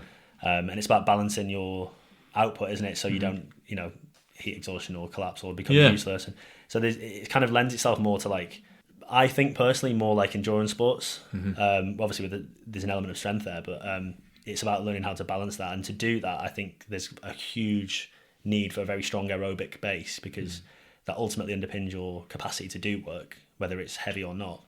And also lots of things like heat tolerance and kind of just overall longevity as well. Like it's a massive missing factor. But the longevity aspect is one that interests me. Again, we keep alluding to the fact that people are probably going to be still working in the job, firefighting in their late 50s and 60s. And it's crazy, isn't it? Yeah, it's crazy if you don't really address it, if you don't really think long term about, my current behaviour is sustainable. What's the level of damage or the level of degradation of my body in what I'm currently doing, whether that be posturally, whether it be strength, fitness, lifestyle, habits. Do you think about that at all? I mean, because you're a similar age to me. You've got kids now. You've got things in your life that force you to cast your mind forwards. So I kind of come at it from two angles. So I know me and Joe have spoke about it a few times, ranting away. But you almost want to look at it as like, if it was a sport and an athlete, you'd do a needs analysis of the sport, which obviously for us is being an operational firefighter. So you've got the demands of that. So the physical demands of kind of the, you could break that down into the strength, the capacity, the power, all the various sort of markers of fitness, if you like. But then also what the functional role consists of. Do you know what I mean? And that's where, wrongly or rightly, people seem to sort of gravitate towards things that look like the job. So you see lots more like strongman type training or firefight challenge type workouts and stuff, which is all really good. But it's almost like it's so close to the job. It's like the special strength training. It's the icing on the cake. Whereas that has to be underpinned by things that improve those key qualities. So tons of aerobic fitness work, tons of strength work, lots of mobility and flexibility and movement kind of quality stuff. Expand on that for me. Because I didn't engage in as much until I stopped doing strongman. started doing a bit of Olympic lifting, started losing weight. I was like 24 stone when I was super heavy. Wow. Mobility, range of movement, flexibility. How much of that is an indicator of longevity to you? How much? Because doing stuff like yoga and mobility or anything like that doesn't feel like, to some people, doesn't feel like you're doing anything to do with fitness. It doesn't feel like I'm pushing myself. It feels like a bit of a fucking waste of time. Yeah, and don't get me wrong, but it's been a game changer for me. Yeah. So for the right, it's the way to look at it for me is it's a tool in the toolbox, and you don't have to use all of them all the time. But for the right person, so in your situation, you're obviously doing lots of heavy strength work, lots of power work. You probably, by virtue of that, quite tight and restricted to certain planes. I used to be. As I've gotten more mobile. I was about to say I've gotten weaker, I've gotten less strong, but also I don't take all the drugs I used to take. So it's like, it's hard to really pinpoint what split everything out because it's such a mess, but I feel my body feels on my team. Like I'm not fighting it now. I'm not dragging it round. And that's where you want to be, isn't it? That's such a good feeling when everything... I can get into positions, get out of cars, get into deep squat, everything like that, and I'm not hurting. So that's what I was going to come back to there. You saying like getting out of cars and things. The job itself is very unpredictable, isn't it? And you want to... What you don't want to be is very restricted, kind of, sagittal plane. I can do perfect squat patterns, but... if you're climbing through someone's bedroom window at 2 a.m, like on the job, obviously, not in your own time, you're all over the place. Yeah, everything you're getting off trucks, you're lifting, you're moving, jumping, picking things up, dragging people. You're never doing proper manual handling. So for me, it's about exposing your body to stress in lots of different positions, because if you don't want the first time you go there to be in a life or death situation, or in a situation where there's that much force that you could really hurt yourself. If you've trying to move a bariatric. That's the thing. You can look at manual handling and kind of the best techniques and bend your knees, and ultimately, if you're trying to drag someone down the stairs, in a hurry up, climb around the back of them in a disabled toilet and try and get them out, or look at the positions you end up in. It's not comfortable in the slightest, is it? But if you can expose your body under control to like awkward positions, obviously with an underpinning of strength and decent kind of fitness anyway, then for me, you're less likely to get injured. What does that look like for you then, day to day? Those kind of movements and so I like to include lots of kind of awkward carries and things like suitcase carries, things like that. I've started using things like kind of lighter deadlifts with a flex spine, kind of exposure to kind of brace flexion, probably similar to strongman, things like stones and stuff. Using things like deficits, or again, just awkward kind of a lot of core stuff as well. So using lots of like resistance to movement, things like dead bugs, and lots of banded like pull-off press type things. So stuff that's exposing your trunk and your back and kind of your joints to awkward positions where they have to brace and create tension globally. But without obviously the level of force that you're going to hurt yourself. So it's just about dipping your toe into that. I stopped using loads of assistances as well. Okay. Like belt. When I was like in big into, I was belt wrap. I had every single belt wrap, strap, sleeves. If I'm doing lots of Olympic lifting, I've got some knee sleeves I use because I like to keep my knees warm. I feel like when they're cold, they hurt. And I want to get them warm, and I want to keep them warm. That's crunchy. But in my day to day now, yes, I lift a lot less weight. Embarrassingly so to an extent, but like I'm feel secure in more positions than I ever used to. Yeah, do you know what I mean? I'm not nervous going into different places. It's the whole kind of anti-fragile thing is the way I like to look at it. You see the knees over toes guy? I have. I don't really get. I've not really looked at too much of it because it's a bit of a hype thing, isn't it? But I kind of get what he's doing, and I agree. I guess I don't do anything of it with weight because he does some scary stuff with weight sometimes. But I do some of it totally. Gonna like some of the sledge rad stuff and some of the far leaning lunge style stuff, and doing it with wedges like, and all that sort of stuff. Deep split squats and stuff. Yeah. You know what? My knees never really forgave me from squatting 290. So now being able to go past that, I've noticed, and again there'll be loads of other stuff in here, losing lots of weight, not doing certain other things, but like my patellas feel a lot better than they ever have. Yeah, and that's the thing, isn't it? You sort of, because you expose yourself to those extreme kind of ends of range, and under a certain amount of load, you just condition yourself to it. You think about, you've got the A to Z of movement. You might not always dip into volumes kind of X, Y, and Z, but you will one day. You're going to do it, and if it's the first time you've been there, and you're dragging someone, like, it's probably not going to end well. So conditioning yourself to those ranges, I think, is really important. I just think also as well, things like, we're kind of digressing a bit, but one of the big overlooked things is not just performance. We're not just trying to create the best, most powerful, fast, fit superhero firefighter. We're dealing with people that have, got kids, they've got maybe another job, they're not slept so well, they're probably carrying injuries anyway. So things like working on tendon health as well as back kind of issues and all that kind of usual stuff. So rather than actually saying, well, what is the problem? How do we prevent it? How do we get out of pain? And it's, as you sort of alluded to, it's a longer route to try and learn all of that, though, isn't it? Rather than just giving somebody a back support, or like my old man used to start wearing a belt as he got older, but rather than learn it, because he never went into gyms, he wasn't interested, so he just used to start wearing a belt at work if he had to lift in steel bi-beams or something like that. And I think, and this is something I'd be interested about, like the longevity of firefighters, they'll start to, like when you were talking earlier about taking medication in the military, I don't take any medication currently, touch wood, but some people, chronic pain medication. And they never really fix the issue, like back or knee issues or anything like that. The way we approach it as well, like culturally and sort of from like the medical side of things, so backs in particular, by no means I'm not a physio, I'm not a medic, but a lot of the time you look at some of the research and the way that back pain, for example, is dealt with, it's not productive. So if let's say you went to a doctor with back pain now, 9 times out of 10 they're probably going to refer you for imaging. So you go for your MRI, you come back and they go, oh yeah, look, your back's got like this pathology, there's a bulging disc at L4, whatever.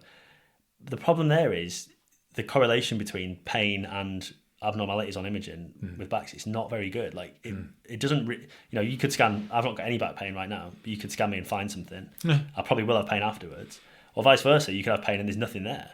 It's just not as there isn't really a massive link. So it's not productive, because that becomes a lot of people's identity then, because you become, I'm Pete, I've got back pain. Do you know what I mean? Or I've got a bad knee, and it's so easy, isn't it, to attach it to your personality. You see somebody that's worn a wrist support for like 5 years, and maybe they've got it, but like you're like, I'm sure we could strengthen you out of that. Yeah, definitely. Because sometimes when people have a surgical intervention, it then like limits them forever. Like they have their ankle fused, or they have something done with their back, or like I wish I'd have never had surgery on my chest. Well, sorry, no, I had to have some, because I tore the whole pec off. But the surgery wasn't done very well. Right. And I know it wasn't. And I never claimed against it or anything like that. But when I see some people have a surgical intervention in their back or in their knee or in their leg, and they're like 5 stone overweight, and you're like, well, maybe if you'd have just lost some weight and then strengthened it, because once you have a surgery, or once you start taking lots of medication, it's hard to come away from it then. Sometimes impossible if you have a surgical It's hard to come away from it. And also, if you do, it'll come back because you've not addressed the core issue, have you? Whatever it is. Because again, with backs, it's not super simple. And like you speak to any like physio, and what intervention would you use for this back injury or this back injury? And it's probably the same thing. Like you're still going to be in the gym doing the same stuff. The issues are generally very similar. Is it postural? Is it lack of strength? Is it your lumbar pelvic relationship? Can you not create a neutral spine and hinge from the hip? Well, it's stuff that can be fixed. And like, yes, it's painful. Yes, you will. You're not going to be in the gym pain free from day one. It will hurt. And it'll take a lot of time. Boring. It's long. Every day, the same things. Probably, you might be doing it for a year before you feel better. Yeah. But that is the way out of pain, isn't it? Yeah. And because that's how you got into it. Boring.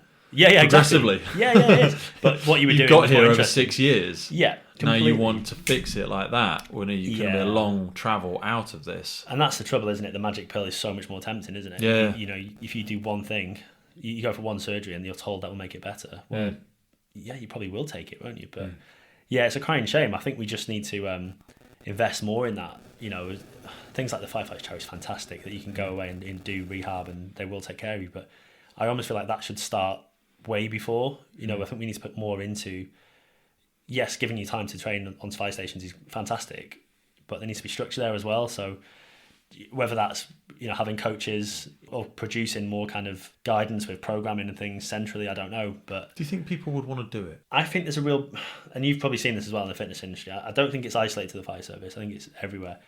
A lot of people don't want to be told how to train because they've probably trained themselves for quite some time. Yeah. And there's a certain amount of ego there that, not necessarily, in a harmful way, but like you're asking people to question what they've been doing and possibly admit that it's not the best. Yeah. And I think that's really difficult. You've got to admit you've been getting it wrong a little bit. Yeah. Or maybe what you did worked for when you were. Yes. But now you're 40. Now you're 50. Yeah. So actually doing, 10 sets of 10 on a bench press is not what you need to be doing. It's not doing any favours, is it? It's not what you need, And that kind of feeds into the other part of like the needs analysis side of things. You've got the athlete needs analysis itself, which for us, we are the athlete. We're our only asset, really, aren't we? Yeah, 100%. And you can't switch this out. No, exactly. Yeah, you don't change it halfway through your life. You get one body. And that's the trouble. You can't then, you doing workouts that you've seen like a 22-year-old like elite CrossFitter do online as a 40-year-old guy. And also, they don't do that every day. No, they don't. And this is the thing. We talk about powerlifting. Powerlifters do like 3 intense sessions a week, and there's so much rest involved around that. Even the bodybuilders that some people still admire, and I was there once, they don't do the 1 rep mat. They'd be blown out. Even the strongman athletes, they don't do that every day because you have those micro meso cycles and stuff in your training. And they're guys with the capacity to recover more than most humans. Do you know what I mean? Yeah. They're at a point where they can recover from that, but even then, they've got a job. Limit. Yeah, exactly. That's it. I was there. You eat 8 times a day and sleep for a fucking 70% of the day. It's brutal, isn't it? But even then, there's still a limit, isn't there, to what you can recover from. So 100%. I think you need to. The kind of the athlete needs analysis for me is the biomechanical side of things. So what are your physical strengths, weaknesses in terms of movement, in terms of your physiological outputs. We're talking like jumps and strength and kind of what can you actually produce and how do you do it. But then also like much more heavily focused on the lifestyle, I think. So do you have like 3 kids? Excuse me. Is that kind of a big part of your time? Do you drive a cab? So you sat down for like 8 hours a day outside of this job. Are you not sleeping because you've got a baby at home? Do you eat well? Do you drink enough water? There's so many factors that you have to kind of balance with, the training input because that's all stress, and stress is stress, isn't it? As much as we say like, going to the gym is good for my health or whatever. Well, it is stress. I train too much. I train way too much. Even like now, something we've spoken about. I'm engaged in something minute, so I've changed my training completely. Sure. Training loads of aerobic. I'm running lots. My knees are screaming a fair bit at me, but I'm so scared of failing at it that I'm overtraining. Okay. I'm still trying to do my gym work as well because egotistically, I like to aesthetically look a kind of way. How good is that? You know what I mean? It's such a. It's from the background. That is, mate. That's residue. It's hard. From when I used to take all the things I used to take, and I like to look a certain way, so I still like to do that. But now I'm running 2 training programs. Yeah. And assuming my body's going to keep recovering, right? And I'm starting to ice this left knee a lot of the minute, and my sleep's good. And this is the thing, because my sleep's really good, my food's really good, I hydrate really well, I don't eat all this sort of stuff, but I know I'm training too much. No, I am. And you can't keep saying that forever until you be like, we'll do something about it then. Stop. You have to have that awkward conversation with yourself, don't you? I know... I feel lazy though if I don't. Yeah, I think you've got to realign kind of what you're doing with why you're doing it. I mean, when I was training for the last ultra, the one I did with Sarah actually, a few weeks back. Like, what the hell? Why? Oh, talk to me about ultras. It's just self-abuse, isn't it? It's what the fuck is that? So when did it start? I think it started maybe 4 or 5 years ago, maybe. One of my really close friends, his wife, she was a police officer, she had a tumour and it was inoperable, and like as friends we were like, right, we need to raise some money, we do what we can just as much as possible. So they got a little kid, and we just thought, what can we do? And this is a shower shit. It was awful. Like, we need to do something. And I think just stupidly I put the idea out there. We do like I think we settled on like London to Brighton in the end. We're like, let's just do like just a crazy long run kind of thing, and just Had you always ran from because obviously you said you went and did a bit of the powerlifting, little Olympic. Were you still running as part of your weekly? Because some people, when they run when they're young, they always run. They're like, just makes me feel. I wanted 2 years of not running at all. Yeah, I loved running still, I think, but then kind of through uni I was doing lots of weightlifting and I was still running around the BMF, but I wasn't fit and I wasn't like I could knock out a 5k slowly, but I would have struggled. But I wasn't really doing it because I used to get like from the knee injury, I'd get knee pain after doing like any more than that. If I did like 1 5k, the next day I'd be like occasionally limping. You get like kind of shooting pains and stuff. So I just I got to that point where I was like, I'm never going to be able to do it again properly. And then I stupidly agreed to this. I think it was over a beer. We were like, what can we do? And the next day, obviously, someone's already started to put wheels in motion. We were like, shit, we're doing it. And so I started training. I was like, well, I'm going to have a proper go at it. People, my sort of thing with this is like, my motivation is to get something in the diary that's a little bit scary, then tell people I'm going to do it. And then I've got to do social accountability. Yeah. Because you don't want to be that guy that doesn't do it. Do you know what I mean?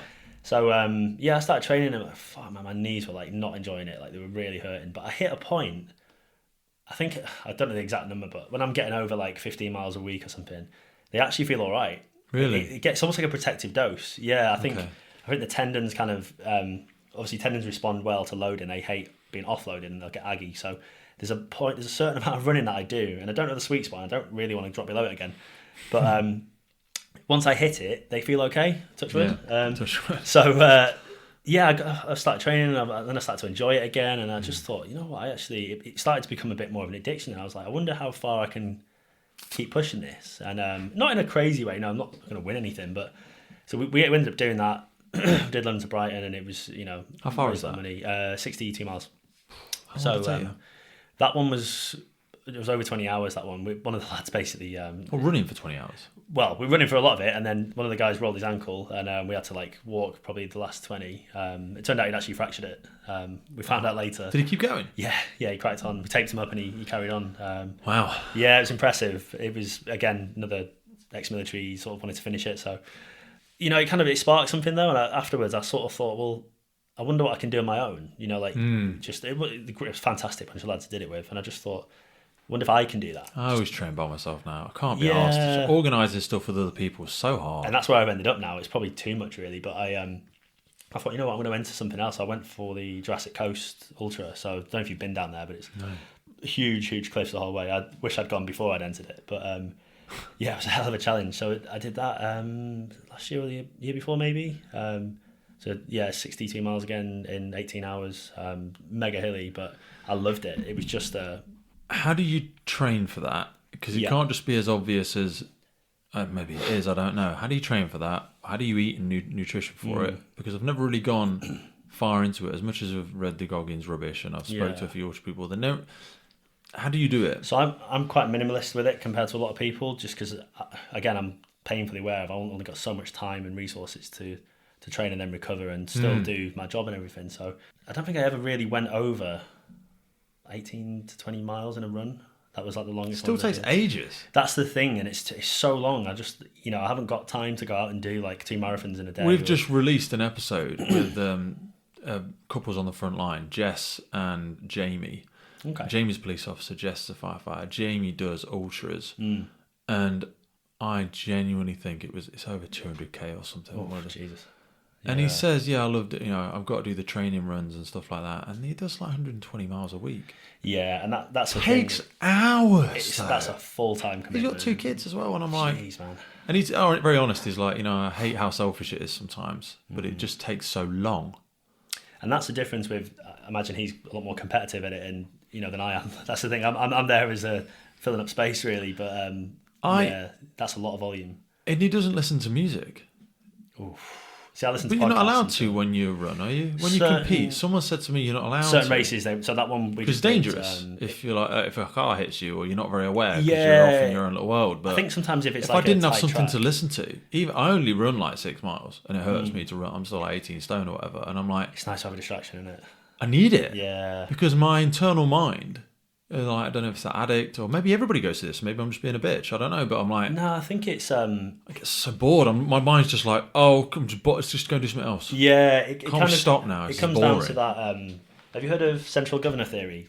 Yeah, Tim Noakes is kind of the big proponent. Expand on it for us, though. So, central governor theory basically states that you've got central governor, if you like. So, in your brain, there's a part of it that basically exists to protect you from kind of overdoing it and hurting yourself. So basically, as you pull yourself away from homeostasis, so the body's rest point, when you start to exercise, get hot, and kind of push yourself, there's a point where that central governor looks at the information coming in, the feedback from your body going, right, legs are pretty tired, lactate's getting high, heart rate's going up, temperature's getting a little bit too high.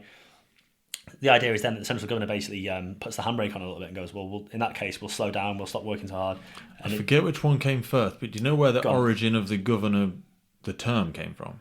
The governor itself? No, not sure actually. It comes from vehicles. Oh, okay. So they put a limiter on a lot of vehicles to stop you breaking it.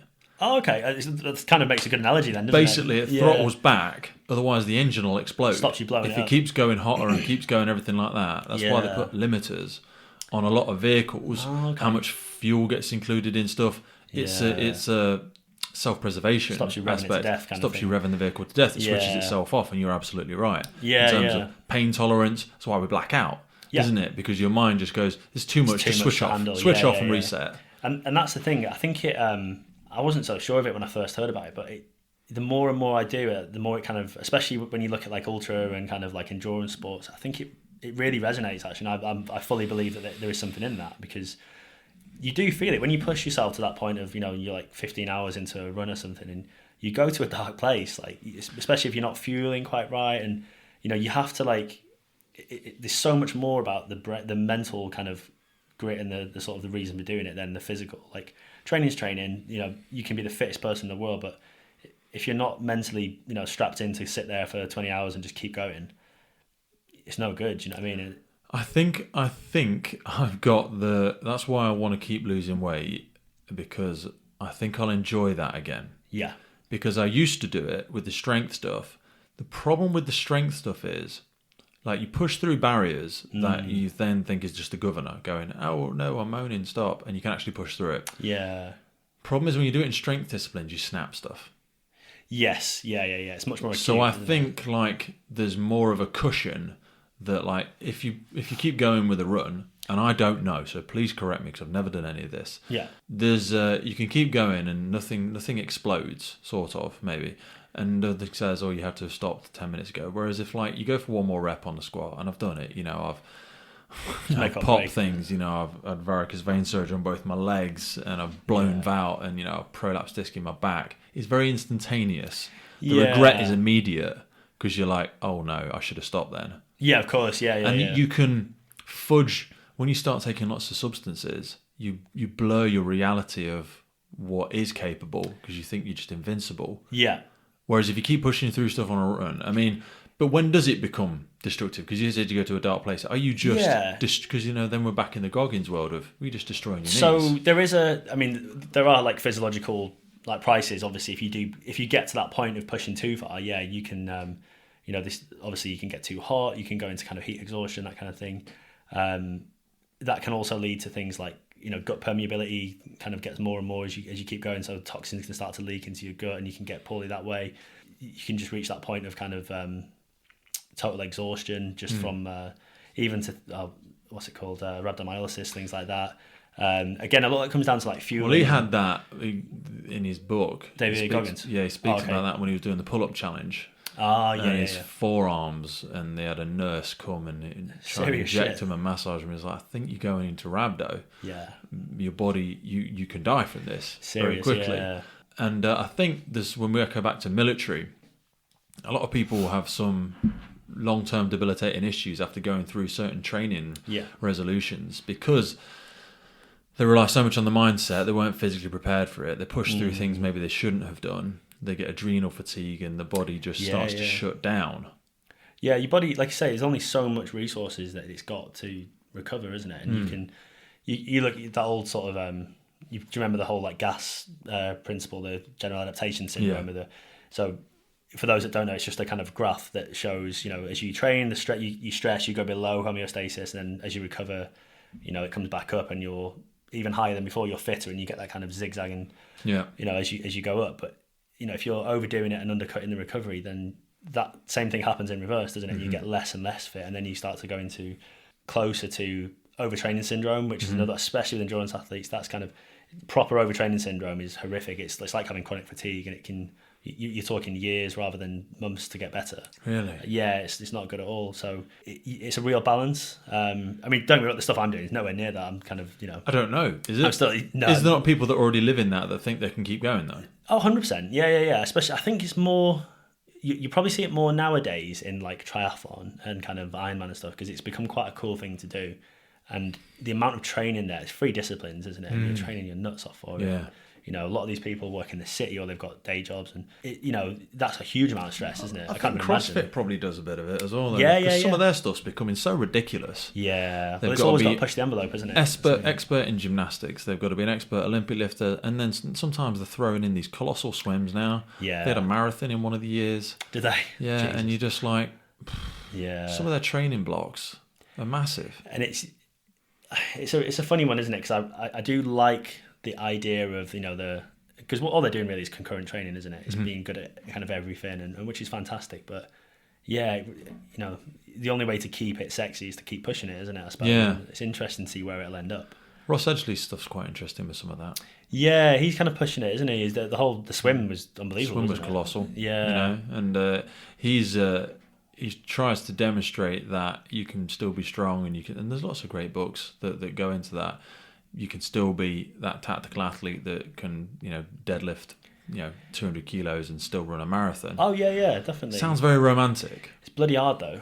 Yeah. That's the thing. It's a lot of training from 2 different ends of the spectrum, isn't it? And I think so. I think ultimately it boils down to, in terms of prep for the job or what we're trying to do, it kind of comes back to the kind of, it's like the military. We need to be able to give our best at our worst. 2 in the morning when you're knackered and you've had a busy tour or whatever, you still need to be able to get up and give the best account of yourself if you get a working job, because it doesn't matter how old you are or kind of how fit you are or what you think you're capable of. The public still deserve 25-year-old you that's at the peak of your game, and that's a fair assumption, isn't it? I think. How do you handle sleep? It's difficult, isn't it, when you've got nights rotated into it, but. We've just been talking before we came on. We both keep taking overtime all the time. Yes, yeah. Just addicted to it. Unfortunately, I've got to pay the bills. So, yeah. But yeah, it's one of those things that, like, I think you just have to be clever, don't you, and try and sort of make up for it a bit on the days off, or if you can have a nap in the day. When does a nap become a sleep? Oh, that's a good question. What's your number? So, are you good at napping? No, I'm awful. I'm the worst. Yeah. When I say good, sorry, what I mean is, can you nap, no. or do you nap and then you crap afterwards? I try to nap, but I only just lie there. Do you? Yeah.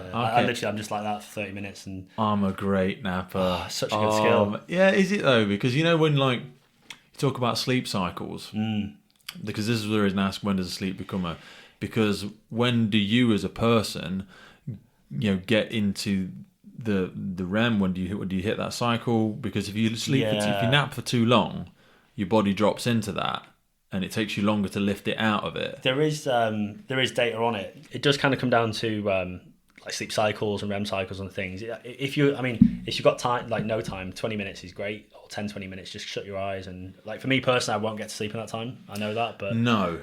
Does it matter? Because like firefighters napping on stations, like in my lunch hour, I will eat really fast and try and maximise my sleep. Okay, yeah. I like to have a little nap. That probably comes from like the bodybuilding. Yeah. It does. Yeah. I'm not one that like sits. I never fucking go in the telly room, to be honest with you, and that's probably a bad social thing, because I would socialise more with my team if I went in there. But I fucking hate it, and I hate television. But what I'll do is I'll like eat together, and then like a 20-minute nap, mate. I don't have that post dinner dip where people eat too, because I used to eat loads. Yeah. Now it's sad because I'm going in so many directions. Sorry, but like, do you eat big on station? We'll go back to the sleep, I promise. But just circle me here for a minute. No, I do.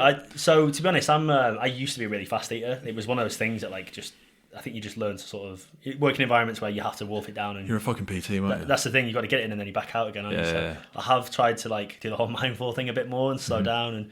But again, at work, you sort of, if you're hungry, you need to get food in, because if the bells go, that's you. Does your team eat massive meals together on your watch? We do eat quite well. We have a very good mess manager who does some good food. It's Some services around the UK, they have mess managers are gone, kitchens on stations are gone. Sad, isn't it? It is sad, and I get the budgets thing, because like we used to have cooks in our service. Do you have cooks in your service? No, not anymore. They used to. Yeah, and I don't think we need them. That's fine. I actually prefer the watch cooking for ourselves.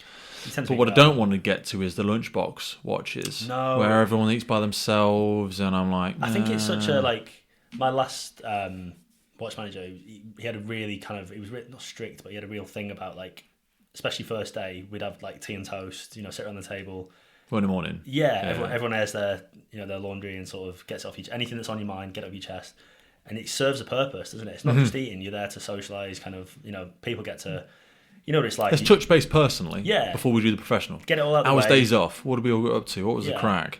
And then sometimes we'll go through like, whatever different services call it, but we'll go through the brief or we'll go through the weekly bulletin or the services article. This is some of the stuff that's been happening. Yeah. And just...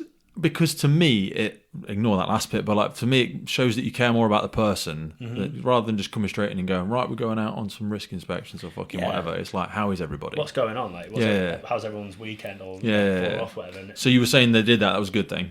That's a good thing, yeah. And like I say, we're lucky we managed to eat a couple of times in a day, and we eat quite well. Everyone's quite health conscious, so it's not it's not terrible. I was going to say, do you eat too much though? Probably, yeah. It's just easy to, isn't it? Plates on fire stations are just massive. Like, serving sizes are fucking ridiculous. I think it's one of them, isn't it?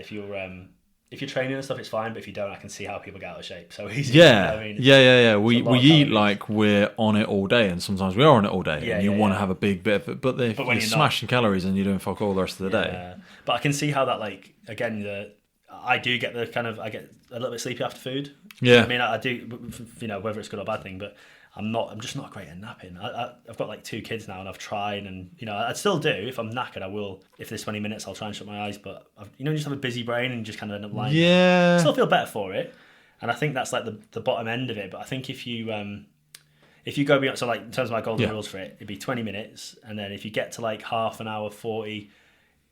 It's kind of better in terms of recovery, but you will feel tired because you go into that sleep inertia kind of half an hour's of sleep for me. Yeah. It's not a nap anymore. No, exactly. I can't nap for longer than 20 minutes. No. And I set 20 minutes on my phone, and like I was put my phone on silent, put it on 20 minutes. Sometimes I like to invert myself, so I like lie on my back on the floor, put my feet up on a chair. Okay. I don't get in like a bed or anything like that. That's nice on your back though, doesn't it? It's really good for my lower back. All the blood flow back from my. I don't know, but I get there. I feel great. Yeah. Put my jumper under my head or whatever. I think just rest and digest for a bit. Yeah. You just kind of switch into like a parasympathetic state, isn't it? And 20 minutes. Yeah. So that's why I like with 10 minutes prep time or whatever, and then we'll eat all together, and then everyone will disperse for the last 20 minutes of lunch or whatever, and I'll just bang, sleep, ready. And then it feels like I get 2 days in one. Because I really genuinely do feel really well. I really rejuvenated from it. Naps, yeah, seriously, I'm a professional napper. Man, you need I'm to good teach at me. it. If I could do that, I'd be very happy. But yeah, so 20 minutes is like you cut off, and then after that, if you can, you should be really aiming to take it a bit further to like an hour and a half or something. Because you're going through a sleep cycle then. Yeah. Because what you don't want to do is wake up in the middle of a sleep cycle. Because as we know, it feels awful, doesn't it? And I mean, even more tired. That's what we were discussing then. If you wherever you wake up naturally in the morning, if you are waking up naturally, just stay awake. Because if you try to have that extra 10 minutes, your body thinks it's going into another sleep cycle, and then you disrupt the sleep cycle, and it can take you hours. Because it's something about it started to process all the adenosine. It started to absorb all of that sleep again, and you've interrupted it. Yeah, that's why. What you like with caffeine and coffee? And just going to say, go on, hit me. That was a really good segue. So in terms of caffeine, like that is one of the issues because when it becomes a crutch to keep you awake.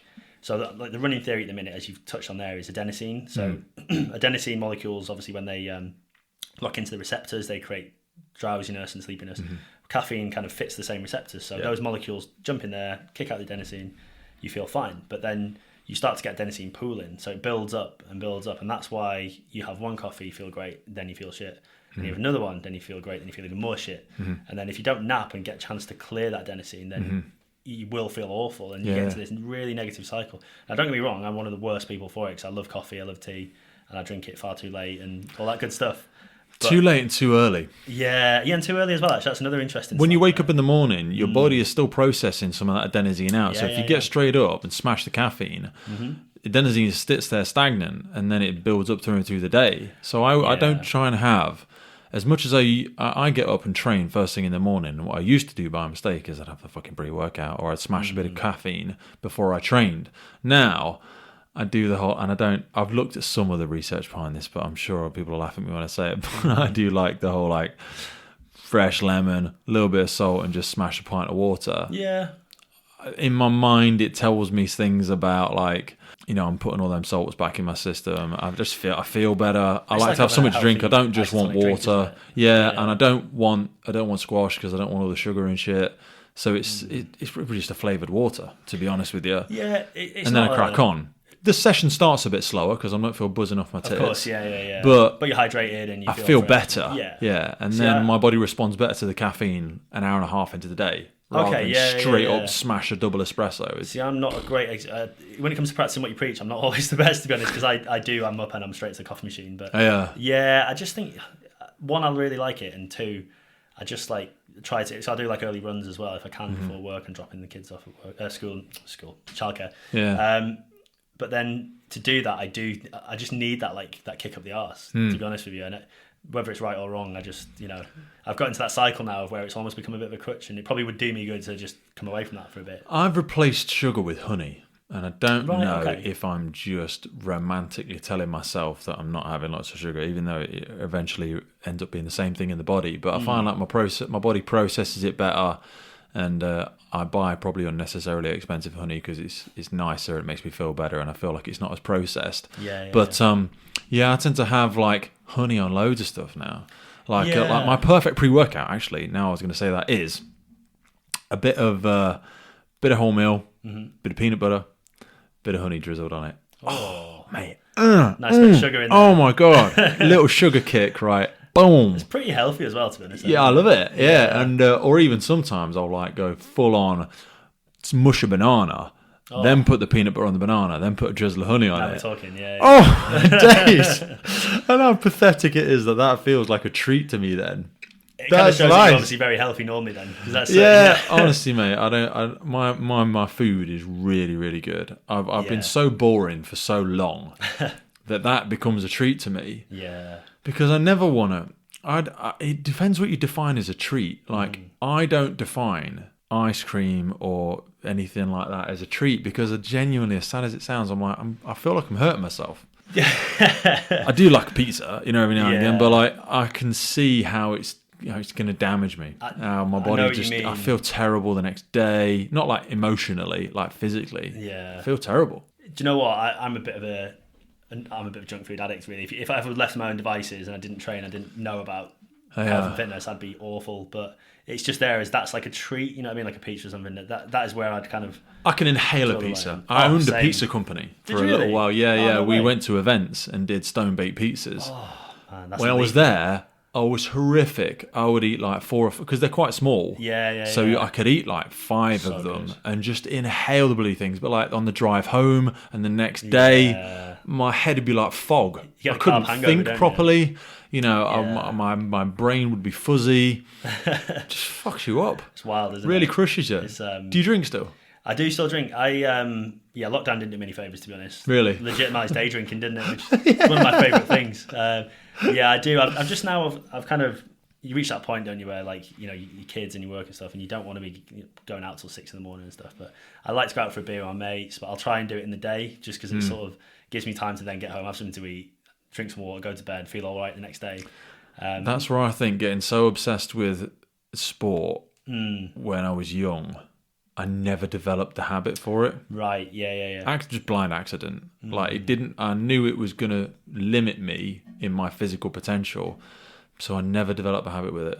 Yeah, and that's not really a bad thing, is it? Because you've got that. That is just. Yeah, but I think it does have a cost socially as well. Yeah, I know we touched on it earlier, but like I miss out on a lot of situations. Right. And I could just go and do it, but I just never. I don't feel a value in it. Yes, and that's really sad. Yeah, I mean, it's one of them, isn't it? It kind of. I've got friends who don't drink and never drank.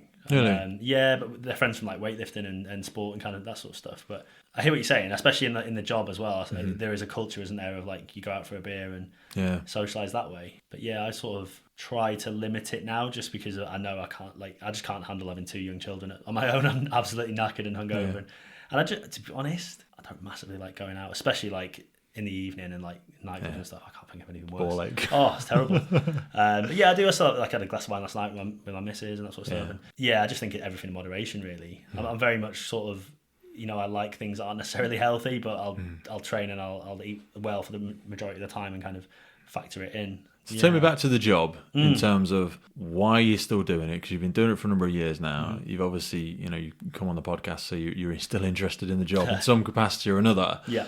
Some people don't love it. Some people don't see themselves doing it forever. But there's a lot of new people joining services now, going through so much recruitment. We've been speaking about all the transfers that are going on, and brigades and services and shires that are recruiting. Would you still join it again? Why are you still doing it? Do you see yourself doing it forever? Did you ever think you'll do promotion side of it? Yeah, do you know what? I sort of, when I actually got into the job and then like finished my development and stuff like that, I kind of, just personal reflection and like talking to my partner and stuff, I've kind of put that flag in the sand of, this is probably the job I will do for the rest of my career, because it's one of the only ones that sort of, it gives you that level of, like we were talking about before, fulfillment. And for me, that is, serving a purpose, and service itself is just seems to be what motivates me. And the fact that it's got that level of unpredictability, like every day you could be going in, something that you never even thought could happen is going to happen, or not. Do you know what I mean? Quiet days, busy days, and the variability, and it serves a lot of purposes for me. And I think I probably will continue with it. And like I said, with the coaching thing, I could have stepped away and gone back to that full time, but as much as I love it, there's still a gap in my life, and that's kind of what the job gives me, I think.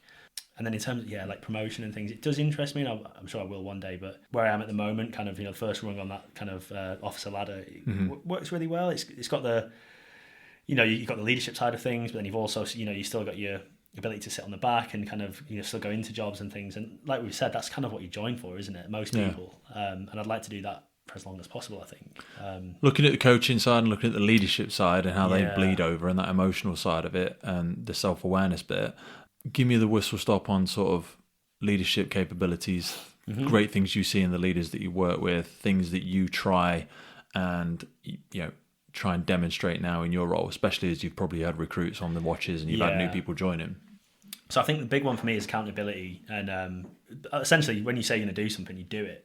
Not only that, but also taking responsibility for things as well. So, for me, a good leader is, if they've done something wrong, that they'll quite happily hold their hands up and say, I did, and this is how it's not going to happen again. In terms of like the accountability side of things, if you go to your line manager and ask something and they say they'll do it, you'd like to know that coming in the next day it's done. Do you know what I mean? And that's, you're not there just to serve, but like it's an important role, isn't it? You're not taking on that leadership role for your benefit, really. I guess you are in a way, but like you take on responsibility, aren't you, for the people that you're working for. So I think accountability, I think that commitment to the watch as well, and to your crew first. The whole, it's a bit of a cliche, but the whole kind of like leaders eat last type mentality. I'm a big believer in it. I think you should. I think you need to sort everyone else out first, because you need to. You're responsible for them. Do you know what I mean? They're not there to make they're not there good. to serve you. It's you've got to flip it completely. And I think that leadership that breeds a better culture. It breeds a watch that will work for you. You kind of want to be able to trust the person you're working for, don't you? That they're not going to throw you under a bus, or it's not about taking the rap, is it? But it's about putting your neck on the line sometimes, isn't it? And 100%. Saying I trust the people that work under me or work with me. Through all of the things that you've done and the different mountains that we've climbed, and when we're speaking about those different chapters of life, is there any kind of, I want to go in two directions with this. First, we'll start with the coaching stuff. Sure. Is there a piece of bad advice that you hear commonly in the strength and conditioning or coaching or PT world that you think people should ignore? Is there the bad things that you see people regularly, the bad habits or the mistakes people regularly make? So I would say it's not necessarily one piece of advice, but it's a culture, and I think it's the way that people just want to do hard, short, the whole HIIT culture and high intensity training. It's all about short, sharp, blast out 30 minutes as hard as you can. And I kind of get why, and the whole you'll know about the physiology and the epoch and the fact that it maybe burns fat more, etc. But it just doesn't work for most people, because you'll burn out. You can't do that every time, and that's that's where people get injured. That's where they get kind of more kind of like illnesses and things like that.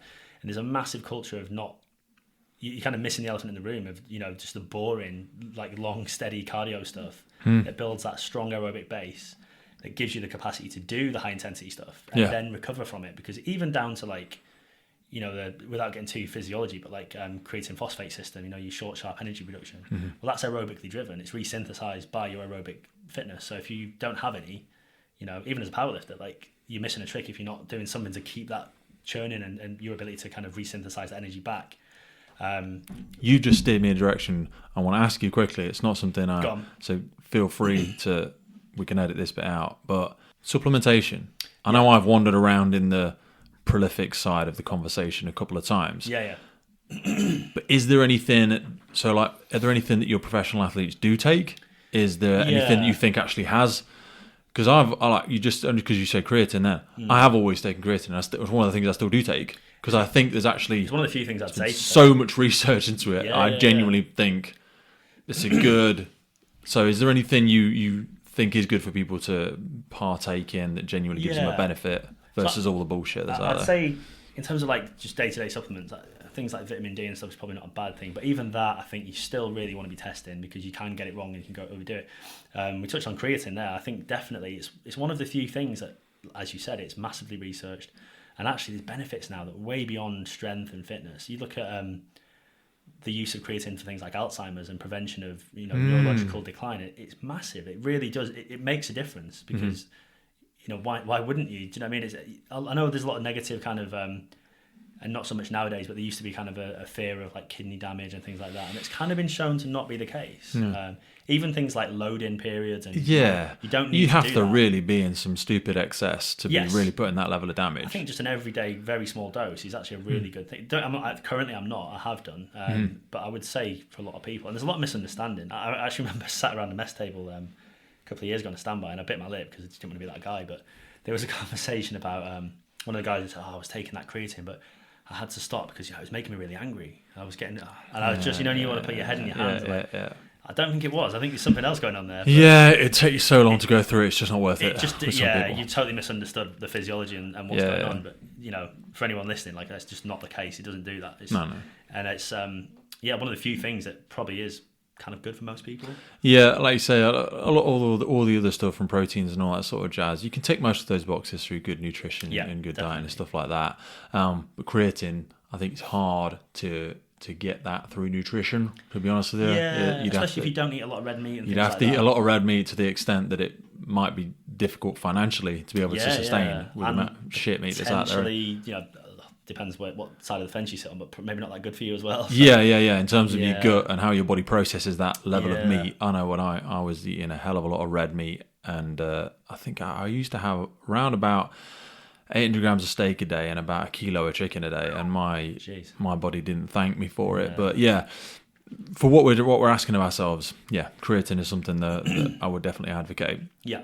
100%. Where were we before that? I only went off in that offshoot. You were saying bad advice. We're talking about aerobic capacity and resynthesizing PCR, weren't we? So, I think an awful lot of people could just benefit from introducing that. And this has probably come from running as well, but that really boring kind of zone 2 regular dose of cardio. Because again, even if you're only bothered about longevity and health, but there's a lot of research now coming out that says there is no upper limit to.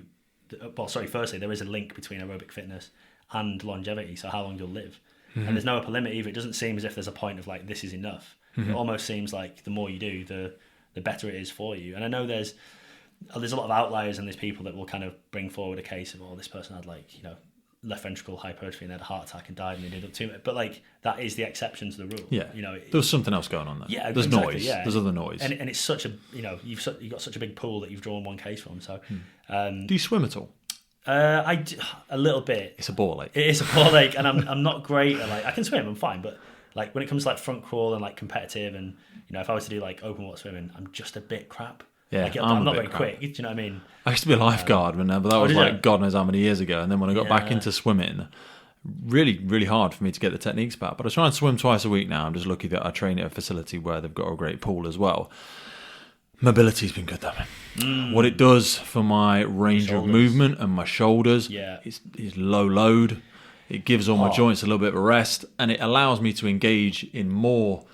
It allows me to do more aerobic sessions that don't rely on me running all the time. Well, it's actually a great recovery tool as well, because you can do active recovery in swimming. Active recovery, and you've got that hydrostatic pressure on your limbs as well. It's like a compression garment kind of thing. Yeah, and then it allows me, because of that facility again, I sauna 3 times a week now. Do you? Saunas really help me. Really, Yeah. I don't know why, and I know I could go down the rabbit hole of lots of different sciences and heat shock proteins if you're doing it enough. And I've got an ice bath. I do the plunges every now and again, maybe 3 times a week. You can get into all sorts of craziness there. But yeah, microdosing, things like microdosing a bit of swim, a little bit of sauna, all of that sort of stuff.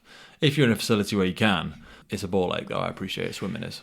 Yeah, it's one of those things, isn't it? You sort of, if you do a lot of it and you're good at it, it's easy. But I'll go like the end of a gym session. I'll jump in there for 20 minutes and just have a bit of a. If you can build it in there, yeah, it becomes awkward because of how much time you have to mess about. Yeah, getting ready and not. You can't just walk into a gym, do your bit and leave. Yeah, Swimming's definitely. Annoying.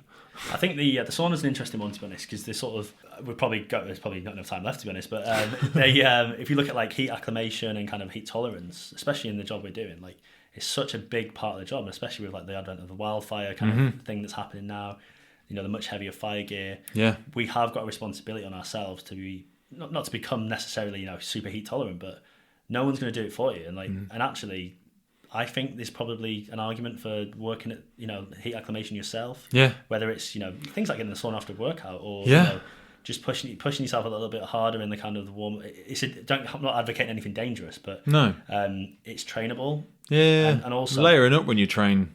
Fight the urge to take your hoodie off. Just keep pushing through with it. Yeah. So we when I was doing the masters at Brighton, it was in applied physiology, and we did like some environmental physiology stuff and like the heat chamber. We were testing actually for aimed at firefighters, but we were looking at kind of recovery methods from getting as close as possible to heat stress and heat exhaustion, and then looking at things like ice baths and cold water drinks to see what kind of works. And to get to that state, we were in a heat chamber at 40 degrees, 40% humidity, in like sauna suits and just running until you can't go anymore. And you feel like absolute death, don't you? But yeah, I think there's a little bit of value there in terms of like learning what that feels like yourself. Not to go that far, but like to make yourself uncomfortable in heat. Because then you kind of recognise the signs. Because I mean, the weather's been unbelievable this summer, isn't it? But you're hearing about firefighters dropping down with heat exhaustion and things. And whether that's, through just complete exhaustion or they've got it a little bit wrong, who knows? But I think it's something you need to look at now. 100%. And it comes down to personal responsibility, doesn't it? And, until the services go, well, we're going to address it this way.